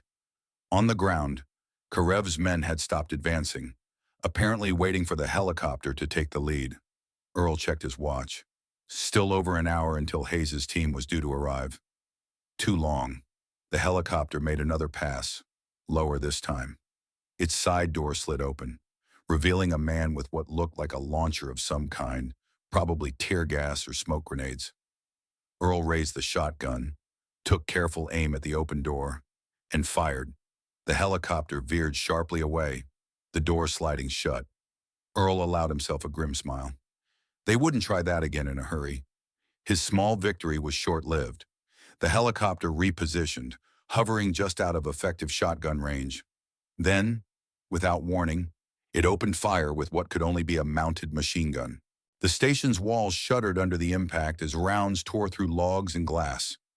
Earl dove for cover, crawling toward the trap door as splinters and debris rained down around him. He reached it just as a new barrage hit, diving through the opening and pulling the trap door shut above him. The cellar was dimly lit by emergency lights, revealing a small space packed with supplies, canned food, water, emergency equipment. Sophie was crouched against the far wall, her eyes wide with fear. Are you hit? She asked as Earl joined her. Just splinters, Earl assured her, brushing wood fragments from his hair. But we've got a problem. That helicopter has us pinned down, and Karev's ground team will breach the station any minute. What do we do? Earl considered their options, which were rapidly dwindling. The cellar had no other exits. It was designed as a shelter, not an escape route. They could hear the continuing assault on the station above, the walls and ceilings shuddering with each impact. We need to contact Hayes. Let her know the situation has escalated, Earl decided, reaching for the satellite phone. To his dismay, the screen remained dark when he tried to power it on. Either the battery had failed, or more likely it had been damaged during their retreat to the cellar. Phone's dead, he reported grimly. Sophie's face fell, but only for a moment. Wait, she said, her expression suddenly animated. The ranger station should have an emergency beacon, right, for forest fires or other disasters? Earl nodded slowly, understanding dawning. You're right. Standard equipment for all Forest Service outposts. He scanned the cellar, quickly locating a metal case mounted on the wall labeled Emergency Equipment. Inside was exactly what they needed, a hand-cranked emergency beacon designed to transmit an SOS signal on multiple frequencies, including those monitored by military and intelligence agencies. This might work, Earl said, activating the device and beginning to crank the handle to generate power. It won't tell them exactly what's happening, but it will alert them that we're in distress and speed up their response. As Earl operated the beacon, Sophie continued to search the cellar, taking inventory of what might be useful. Earl, she called, her voice tight with excitement. Look at this! She was pointing to a section of the wall where a metal ventilation grate was located near the ceiling. Is that an air shaft? Earl examined it closely. Looks like it. These cellars need ventilation to prevent mold and gas buildup. Could we use it to escape? Sophie asked. Earl considered the possibility. The grate was small, maybe 18 inches square tight for him, but possibly manageable for Sophie. Where would it lead, though? Standard Forest Service design would have it venting a few yards from the building, Earl reasoned. Not ideal with Karev's men surrounding us, but it might be our only option if they breach the station. He set down the beacon, which was now transmitting its automatic distress signal, and moved to examine the grate more closely. It was secured with 4 screws, easily removed with a multi-tool from his pocket. Behind it was a narrow metal duct that angled upward toward the surface. It's tight, but you could make it, Earl told Sophie. I'd be too big. Sophie's expression hardened. I'm not leaving you behind. You might have to, Earl said simply.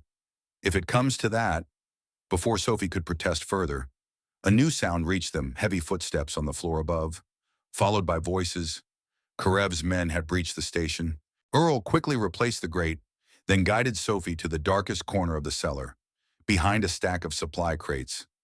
He positioned himself in front of her, Colt in hand, ready to make a final stand if necessary. The footsteps moved methodically through the station above, searching each room. It wouldn't be long before they found the trap door. Sophie, Earl whispered, his voice barely audible. If they find us, I want you to run for that vent. Don't look back. Don't hesitate. Just go. I can't. You have to, Earl interrupted firmly. This isn't just about us anymore. If Karev gets what he wants, a lot of people could die. Your father created Prometheus for a reason, made you its key for a reason. We can't let that fall into the wrong hands. Sophie stared at him, conflict evident in her eyes. Then, slowly, she nodded. Okay, but only if there's no other choice. Deal. They fell silent as the footsteps above drew closer to the kitchen area. Earl could hear muffled voices, then a more distinct command in what sounded like Russian. A moment later, the trap door was flung open, and a beam of light stabbed down into the cellar. Earl pressed Sophie deeper into the shadows, raising his Colt but not firing yet. No need to give away their position until absolutely necessary. A voice called down in heavily accented English. We know you are down there, Mr. Winters. There is nowhere left to run. Send up the girl, and you have my word, you will not be harmed. Earl remained silent, watching as boots appeared on the top steps. One man descending, then another, both carrying automatic weapons, their faces obscured by tactical masks. Earl waited until the first man was halfway down the stairs before making his move. He fired twice in rapid succession, hitting the lead man in the chest and sending him tumbling backward into his companion. Both went down in a tangle of limbs and equipment. Go, Earl hissed to Sophie, pushing her toward the ventilation shaft. Now, Sophie scrambled across the cellar as Earl provided covering fire, keeping the men at the top of the stairs pinned down. She reached the grate and quickly removed it, revealing the narrow duct beyond. Earl continued firing, carefully rationing his remaining ammunition. Above, Karev's men had regrouped and were returning fire, bullets thudding into the wooden stairs and the crates around him. I'm through, Sophie called from the vent. Come on. Earl tried. Earl knew he couldn't fit, but he backed toward the vent anyway, maintaining fire as he retreated. Go, Sophie. Get to the tree line and wait for Hayes' team. Not without you. That's an order. Marine. Earl barked, falling back on military authority in his desperation to get her moving. To his relief, Sophie finally began crawling up the duct, her slender form just barely fitting through the narrow space. Earl provided covering fire until she disappeared from view, then prepared for his final stand.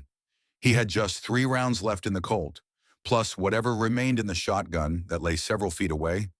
Unreachable now without exposing himself to fire from above, Karev's men were regrouping, preparing for another push down the stairs. Earl could hear them positioning themselves, coordinating in rapid Russian. Any moment now, they would rush him. Then, cutting through the chaos, came a new sound, the distinctive thud-thud-thud of heavy rotor blades, different from Karev's helicopter. This was bigger, military grade. A voice boomed from outside, amplified by a loudspeaker. "This is the United States government. The building is surrounded. Lay down your weapons and surrender immediately." Hayes's extraction team had arrived, ahead of schedule. The effect was immediate. The gunfire from above ceased, replaced by urgent voices and the sound of retreating footsteps. Through the open trapdoor, Earl could hear the unmistakable sound of a firefight erupting outside Karev's men, engaging with the new arrivals. Earl allowed himself a moment of relief, though he knew the danger wasn't over. He needed to reach Sophie, to ensure she made it safely to the extraction team. Wincing against the pain of his wounds, which had begun bleeding again during the chaos, Earl dragged himself to the ventilation shaft and peered inside. It was empty, meaning Sophie had made it all the way through. Good. Above, the sounds of combat intensified. Earl could hear the rapid chatter of automatic weapons, the deeper thump of heavier ordnance, and the whine of Karev's helicopter as it attempted to disengage. With renewed determination, Earl crawled to the stairs and began to ascend, Colt in hand, ready to face whatever awaited him at the top. The station above was a wreck-shattered windows, splintered furniture, bullet holes peppering every surface. Through the broken windows, Earl could see flashes of gunfire in the surrounding forest and the silhouette of a massive Black Hawk helicopter hovering above the clearing, its door gunners laying down suppressive fire. Earl made his way to the front door, moving as quickly as his injured body would allow. He needed to find Sophie, to make sure she reached the extraction team safely. As he stepped outside, the full scale of the battle became apparent. Karev's men were in retreat, falling back into the forest under heavy fire from Hayes's team black-clad operatives who moved with the precision and coordination that marked them as top-tier agency assets. Karev's helicopter was attempting to provide covering fire for the retreating ground forces, but it was outmatched by the Black Hawk, which was armed with door-mounted miniguns that spat a stream of tracer rounds with devastating effect. Earl scanned the chaos, searching for any sign of Sophie. She should have emerged from the ventilation duct somewhere along the north side of the station. He moved in that direction, staying low to avoid the crossfire. "Sophie," he called, his voice barely audible over the din of combat. "Sophie, where are you?" A movement in the trees caught his eye, a flash of the ranger's jacket Sophie had been wearing. She was running, not toward the Black Hawk as Earl had hoped, but away from it, deeper into the forest, and pursuing her, moving with the silent efficiency of a predator, was a tall figure in black tactical gear. Karev. Earl's heart hammered against his ribs as he watched Sophie fleeing through the trees with Viktor Karev in pursuit. Despite his injuries, despite the overwhelming fatigue threatening to drag him down, Earl pushed forward. His wounded leg threatened to buckle with every step, but adrenaline and determination kept him moving. "Sophie!" he bellowed, his voice carrying over the cacophony of gunfire and helicopter rotors. She couldn't hear him. The chaos of the battle swallowed his calls as Sophie disappeared deeper into the forest, Karev closing the distance between them with each powerful stride. The mercenary leader moved with the predatory grace of a man who had spent his life in combat zones, while Sophie's path was erratic, desperate. Earl changed direction, cutting through the trees at an angle. If he couldn't catch them directly, perhaps he could intercept their path. He knew these woods better than either of them. Behind him, the firefight continued to rage.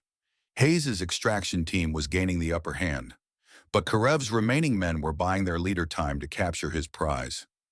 Earl had only moments to reach Sophie before she disappeared forever into Karev's custody. He pushed through a dense thicket, ignoring the branches that tore at his face and clothes. His injured leg was leaving a trail of blood in the snow, but he couldn't afford to slow down. Every second counted. As he emerged from the thicket into a small clearing, Earl caught sight of them again. Sophie had stumbled, falling face first into the snow. Karev was almost upon her, less than 20 yards away, reaching for something at his belt, likely a restraint or sedative. Earl raised his Colt, steadying his breathing despite the burning in his lungs. 3 rounds left, one chance. He squeezed the trigger.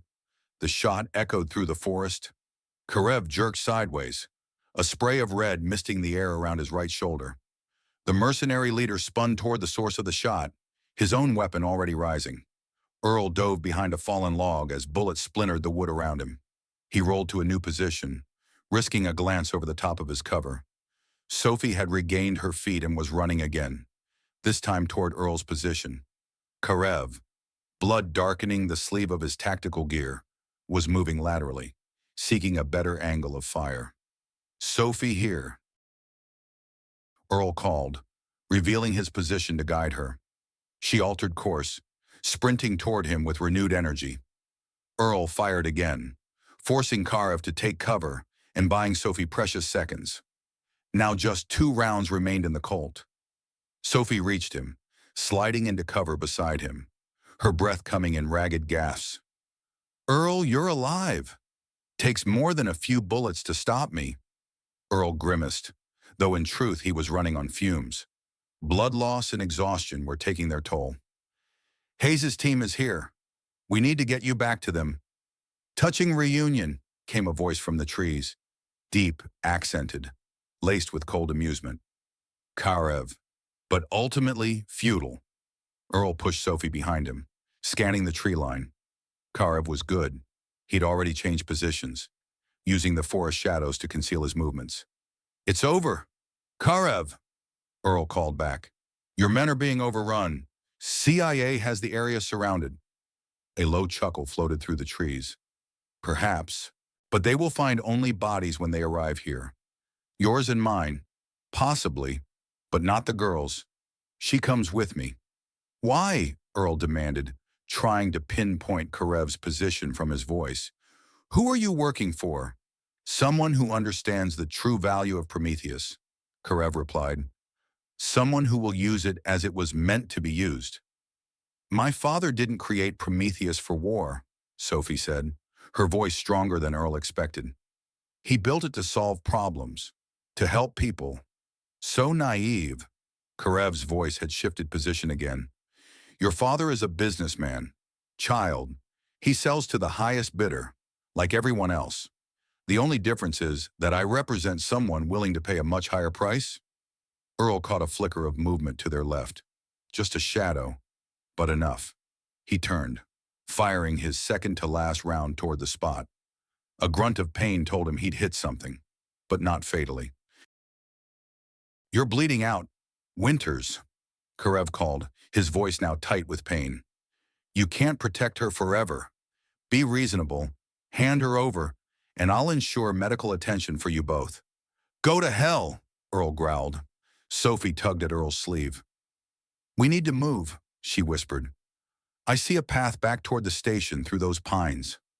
Earl nodded. She was right. Staying in one place was suicide. Karev was circling them, looking for an opening. "On 3, Earl whispered. "Stay low. Run in a zigzag pattern. I'll be right behind you." Sophie nodded, her face pale but determined. 1, 2, 3. Sophie bolted from cover, darting toward the dense stand of pines. Earl rose to follow, but his injured leg finally betrayed him, buckling as he put weight on it. He stumbled, catching himself against a tree trunk. In that moment of vulnerability, Karev struck. The mercenary emerged from the shadows 30 feet away, his weapon trained on Earl. Time seemed to slow as Earl raised his Colt, knowing he wouldn't be fast enough. 2 shots rang out simultaneously. Earl felt the impact as Karev's bullet tore through his side, sending him spinning to the ground. Through the haze of pain, he saw Karev stagger backward, blood blossoming on his chest, but the shot hadn't come from Earl's gun. Standing at the edge of the clearing was a tall, distinguished-looking Asian man in his late 50s, wearing an expensive overcoat now dusted with snow. In his hand was a sleek pistol, still aimed at Karev. "Dad!" Sophie's voice cracked with emotion. Richard Chen's face remained impassive as he approached Karev's fallen form, his weapon never wavering. He stood over the mercenary leader, looking down at him with cold detachment. "Who sent you?" Chen demanded. Karev coughed, blood bubbling at his lips. "You know who. The same person who's been trying to acquire your technology for years." He managed a bloody smile. "He says to tell you, the board is disappointed in your lack of progress." Chen's expression hardened. He raised his pistol again. "Dad, no!" Sophie cried. Chen hesitated, then lowered the weapon. "He's not worth it," he said, turning away from Karev. It was the opening the mercenary needed. With remarkable speed for a wounded man, Karev drew a small pistol from an ankle holster, aiming not at Chen, but at Sophie. Earl, still conscious despite his wounds, fired his final round from the ground. His bullet caught Karev in the throat, ending the threat permanently. The forest fell silent except for the distant sounds of the ongoing battle by the ranger station. Chen rushed to Sophie, gathering her into a fierce embrace. After ensuring she was unharmed, he turned his attention to Earl. "Mr. Winters," Chen said, kneeling beside him, "it seems I owe you a debt that can never be repaid." Earl tried to respond, but the pain was overwhelming now. The world around him began to dim at the edges as blood loss took its toll. "Dad, we have to help him." Sophie's voice seemed to come from very far away. "Medical team is inbound," Chen assured her, applying pressure to Earl's wounds. "Hold on. Winters, you've done enough. Let us take care of you now." Earl wanted to ask how Chen had found them, how he had arrived at exactly the right moment. But darkness was closing in rapidly. The last thing he heard before consciousness slipped away was Sophie's voice, insistent and tearful. "Don't you dare die, Earl Winters. Don't you dare." Earl drifted in and out of consciousness for what seemed like an eternity. Fragments of reality penetrated the darkness, the rhythmic thump of helicopter rotors, urgent voices calling for blood and plasma, the sensation of movement as he was transferred from one vehicle to another. At one point, he thought he heard Sophie arguing with someone, her voice fierce despite its exhaustion. "I'm not leaving him. He saved my life." Then, nothing but darkness again.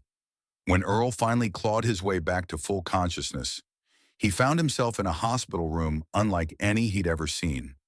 The space was more luxury suite than medical facility, expansive windows overlooking snow-capped mountains, state-of-the-art medical equipment discreetly integrated into the upscale decor, and a sense of absolute security.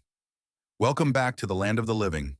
Earl turned his head to find Director Hayes sitting in a chair beside his bed, looking much as he remembered her from their days working together. Steel gray hair cut in a practical bob, penetrating blue eyes that missed nothing, and the posture of someone who had spent a lifetime in positions of authority. "How long?" Earl's voice was a rasp, his throat dry from disuse. Hayes handed him a cup of water with a straw. 5 days. You lost a lot of blood. The doctors weren't sure you'd make it." Earl sipped the water gratefully. As his mind cleared, memories of the battle at the ranger station returned. "Sophie, safe," Hayes assured him. "Physically unharmed, though quite shaken by the experience. She's been here every day, keeping vigil. I finally convinced her to get some proper rest about 2 hours ago." Earl nodded, relieved. "And Chen, also here. This is his facility. Actually, a private medical center attached to Quantum Horizon's Montana Research Campus. Very off the books." Hayes leaned forward.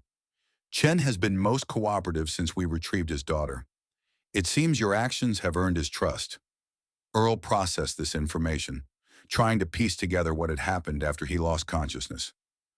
"Karev, dead, along with most of his team. A few were captured and are providing useful intelligence." Hayes' expression turned grave. "What they've revealed is concerning. He was working for someone on Chen's board," Earl recalled. "Someone who wanted Prometheus." Hayes nodded.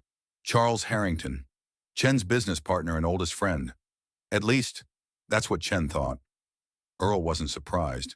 In his experience, betrayal rarely came from enemies. It was always those closest who could inflict the most damage.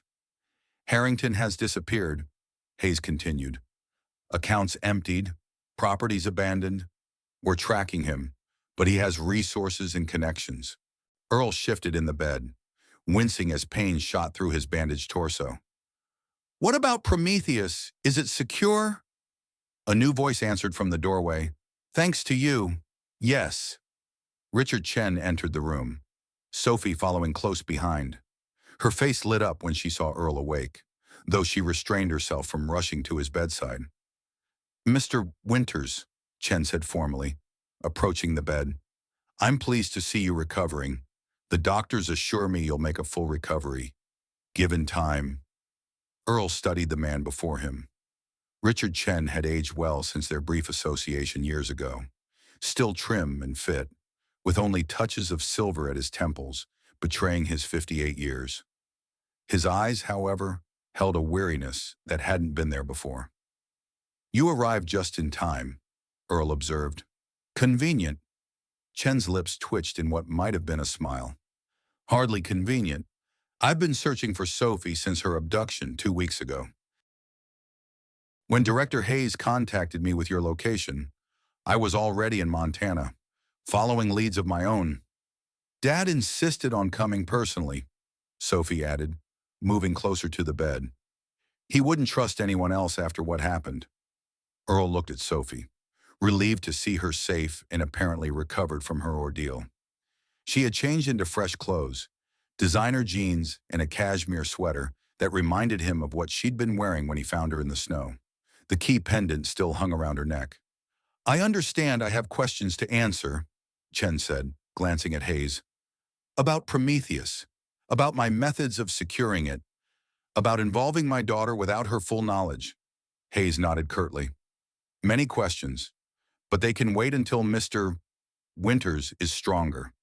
No, Earl said, struggling to sit up straighter. I want to know now. What exactly is Prometheus? What makes it worth killing for? Chen sighed, pulling a chair closer to the bed. Prometheus is not what most people think it is. The public believes Quantum Horizons is developing advanced AI for commercial and defense applications, and we are. But Prometheus is something else entirely. What, then? Earl pressed. Chen exchanged a look with Sophie, who nodded her permission. It's a quantum consciousness engine, he said quietly. The first true artificial general intelligence capable of independent thought and self-modification. Hayes made a small noise of disapproval. Chen, this is still classified at the highest level. Mr. Winters has earned the right to know, Chen replied firmly, especially given his own contribution to its early development. Earl frowned. My contribution, I assessed your initial proposal 20 years ago. That's hardly a contribution. You did more than that, Chen said. Your critique of the original Prometheus design, particularly your concerns about autonomous decision-making without human oversight, fundamentally altered our approach. It's why I developed the biometric key system in the first place. Earl looked at Sophie, understanding dawning. You made her the key? Yes. Chen had the grace to look somewhat ashamed. When Sophie was born, I saw an opportunity to create the ultimate safeguard. By encoding Prometheus's activation protocols into her unique genetic sequence, I ensured it could never be activated without both the physical key I carry and Sophie's direct biological input. That's why Harrington needed both of us, Sophie added. The physical key is useless without me. Earl absorbed this information, his tactician's mind already identifying the flaws. But that made her a target. The moment anyone discovered the connection, she became valuable and vulnerable. Yes, Chen's voice was heavy with regret. I believed I had hidden the connection well enough. Only 5 people knew Sophie was the genetic key. Myself, her mother before she passed, my head of security, and 2 lead scientists. Or so I thought. Harrington found out, Hayes interjected. According to our intelligence, he's been planning this for years, gathering resources, recruiting Karev, positioning himself to take control of Prometheus once he had both Sophie and the physical key. But why, Earl asked. What could he do with it that you couldn't or wouldn't? Chen. Richard Chen's expression darkened. Prometheus was designed to solve humanity's greatest challenges: climate change, disease, resource allocation. But in the wrong hands, it could be weaponized. An AGI with Prometheus's capabilities could penetrate any security system, control critical infrastructure, manipulate financial markets, effectively hold the world hostage. And that's what Harrington wanted: global domination. Earl couldn't keep the skepticism from his voice. No, Chen said quietly. Something far worse. Harrington believes humanity is a failed experiment. He wants to use Prometheus to reset civilization, to orchestrate what he calls a controlled collapse that would eliminate large portions of the human population, leaving only those he deems worthy to rebuild. The room fell silent as the implications sank in. Earl had encountered many dangerous ideologies during his military career, but few as chilling as this. You created something that could potentially end civilization, Earl said finally, and secured it with a single point of failure: your daughter. Chen flinched as if struck. I created safeguards, multiple redundancies. The genetic key is just one layer of protection. Not enough, Earl countered. Not when Sophie's life was at stake. I know that now, Chen admitted, his composure cracking slightly. Believe me, I've had plenty of time to contemplate my failures as both a scientist and a father these past few days. Sophie moved to her father's side, placing a hand on his shoulder. Dad was trying to protect both me and Prometheus. He thought keeping me in the dark was safer. Earl's expression softened slightly at Sophie's defense of her father. Despite everything, the bond between them remained strong. What happens now, he asked, directing the question to Hayes. Harrington is our top priority, the CIA director replied.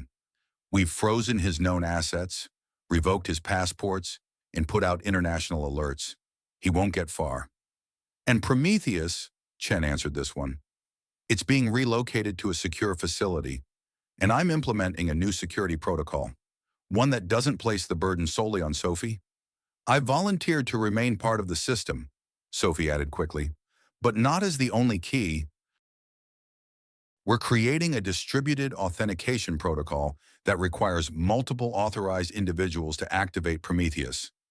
Earl nodded, approving of this approach. And what about me? Why am I here instead of a regular hospital? Hayes and Chen exchanged glances. You know too much, Hayes said bluntly, and you've demonstrated exceptional abilities despite being officially retired for 15 years. The agency would like to offer you a consulting position, specifically helping to secure Prometheus and track down Harrington.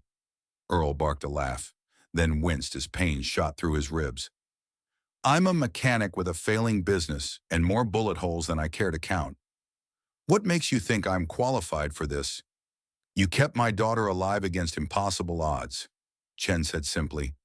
You outsmarted Victor Karev, one of the most dangerous men in the world, and you did it all with minimal resources and severe injuries. He leaned forward. Awi, those are exactly the qualities we need. Earl looked from Chen to Hayes, then to Sophie, whose expression was hopeful. Part of him wanted nothing more than to return to his quiet life in Montana, to his cabin and his garage, and the simple existence he'd built for himself after leaving the military. But another part, a part he'd thought long dormant, stirred at the prospect of purpose, of meaningful work, of making a difference again. I need time to think about it, he said finally. Hayes nodded, rising from her chair. Of course. Rest. Recover. We can discuss details when you're stronger. She moved toward the door, then paused. For what it's worth, Winters, I always said they retired you too soon. What you did out there, it was impressive. After Hayes departed, Chen also stood. I should let you rest. Sophie, perhaps we should… Actually, Dad, Sophie interrupted. I'd like to stay for a bit, if that's okay with Earl. Chen hesitated, then nodded. Of course. I'll be in my office if you need me. He turned to Earl. Thank you again, Mr. Winters. Whatever you decide regarding Hayes's offer, know that you have my eternal gratitude. After Chen left, Sophie pulled her chair closer to Earl's bed. For a moment, neither spoke, the weight of their shared ordeal hanging between them. How's the shoulder? Earl finally asked, nodding toward where he knew her gunshot wound would be. Sophie rotated her arm slightly. Healing well. The doctors say there won't even be much of a scar. She gave him a wry smile.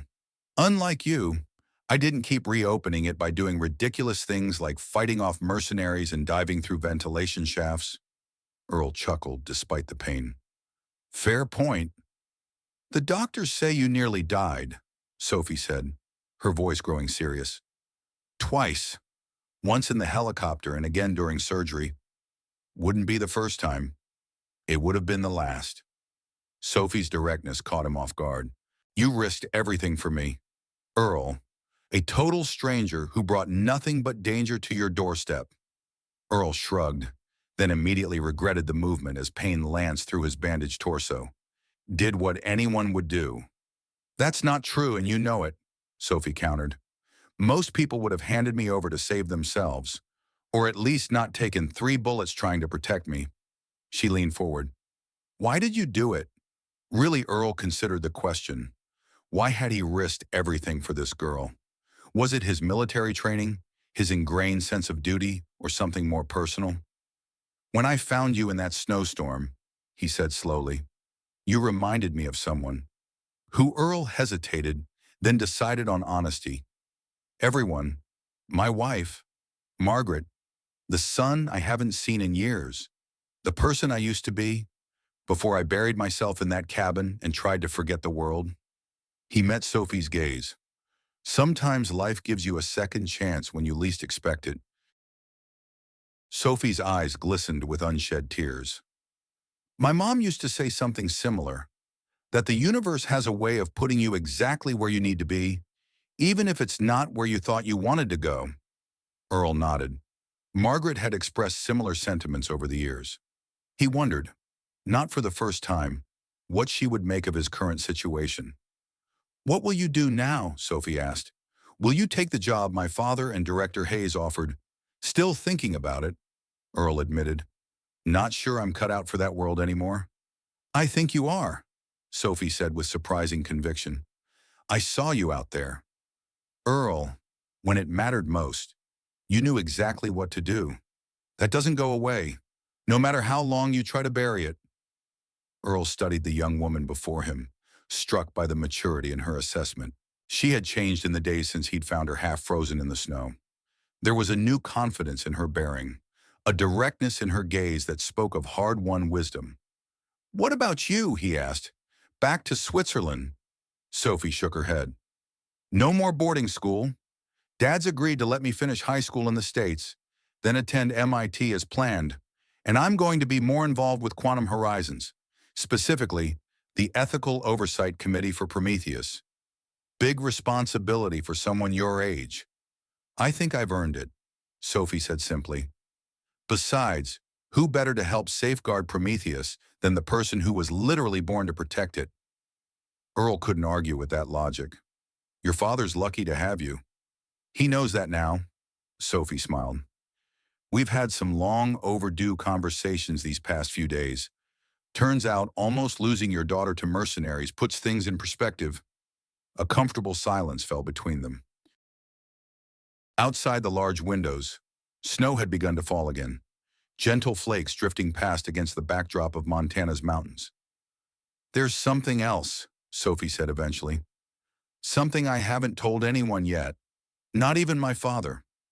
Earl raised an eyebrow questioningly. The night before I was kidnapped, I accessed some of my father's secure files.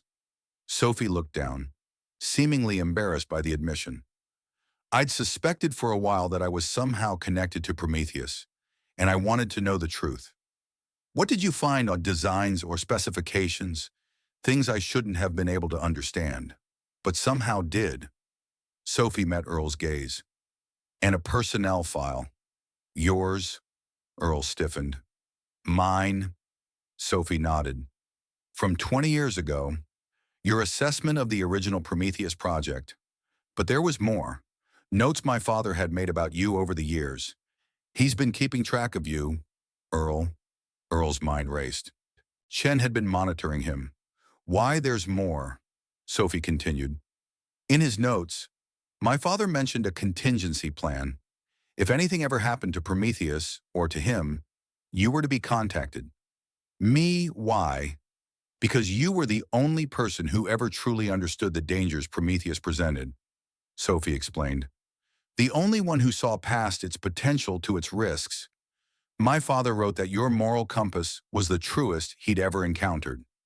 Earl absorbed this revelation, unsure how to feel about Chen's long-distance surveillance of his life. I think that's why he's offering you this position now, Sophie added.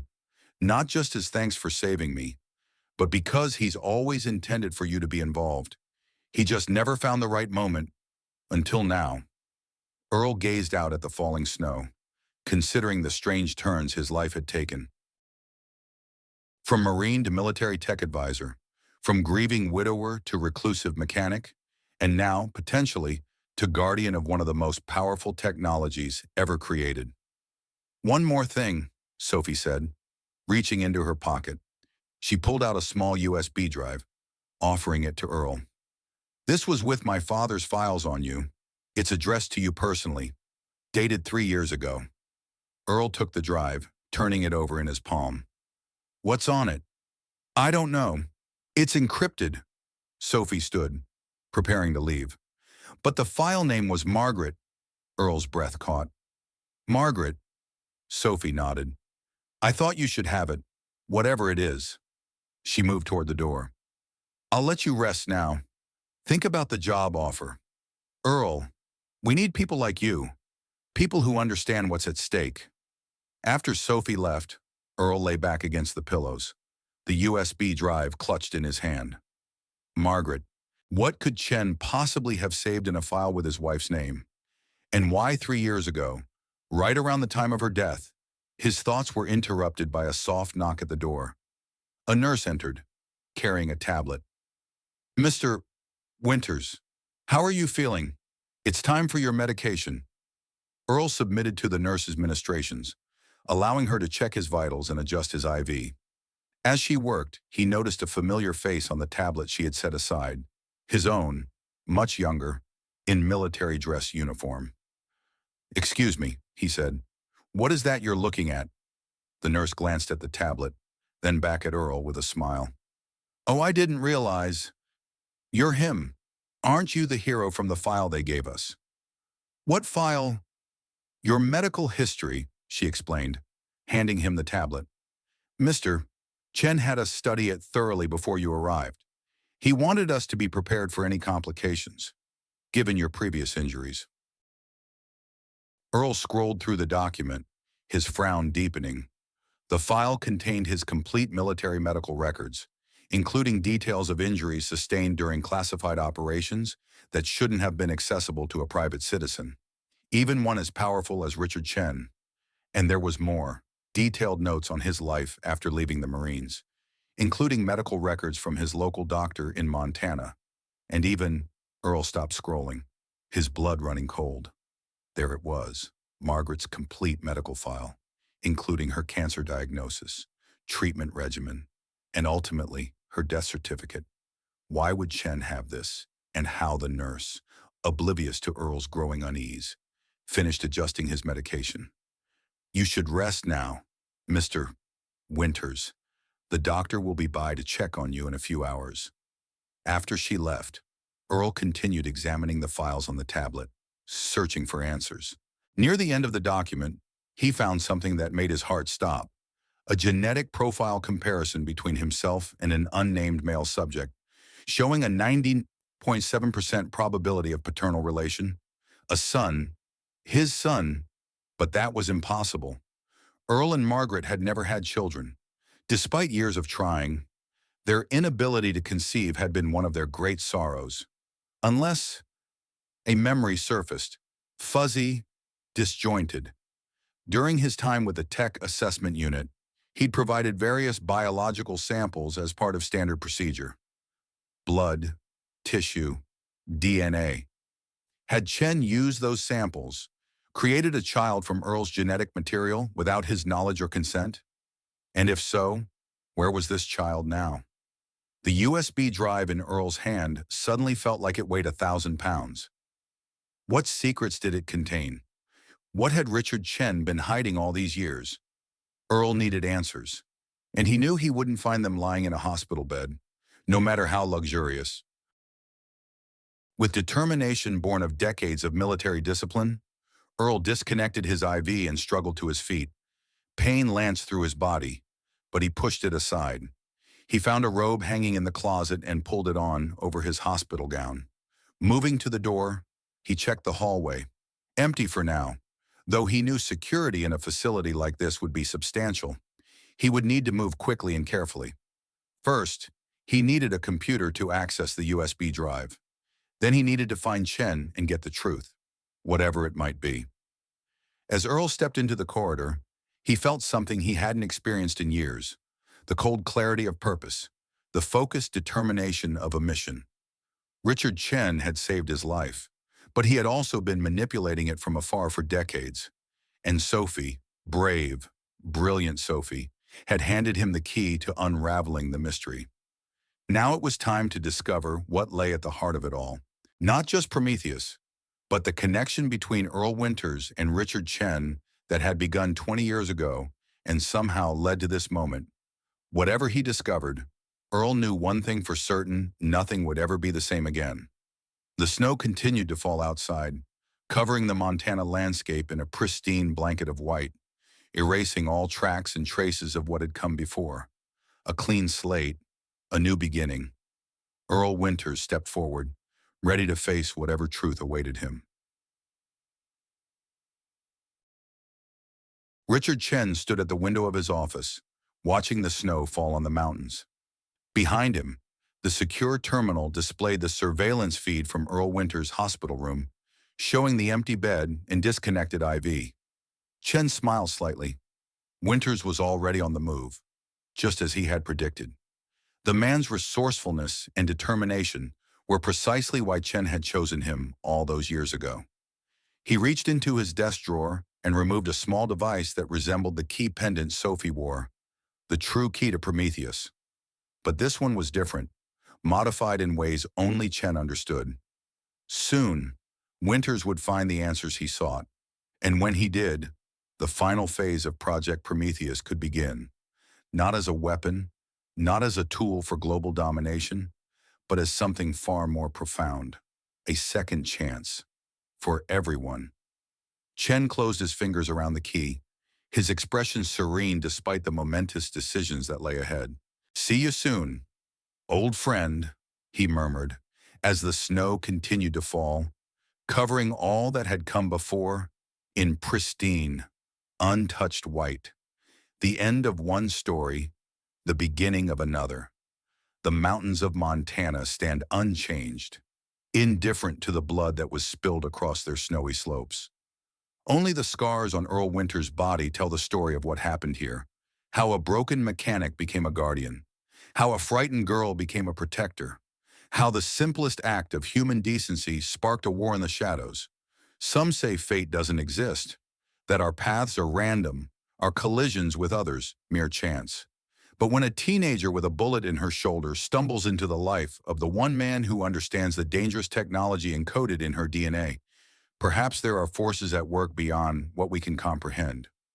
Earl Winters walked away from his past once before, buried himself in snow and solitude, thinking the world would let him disappear.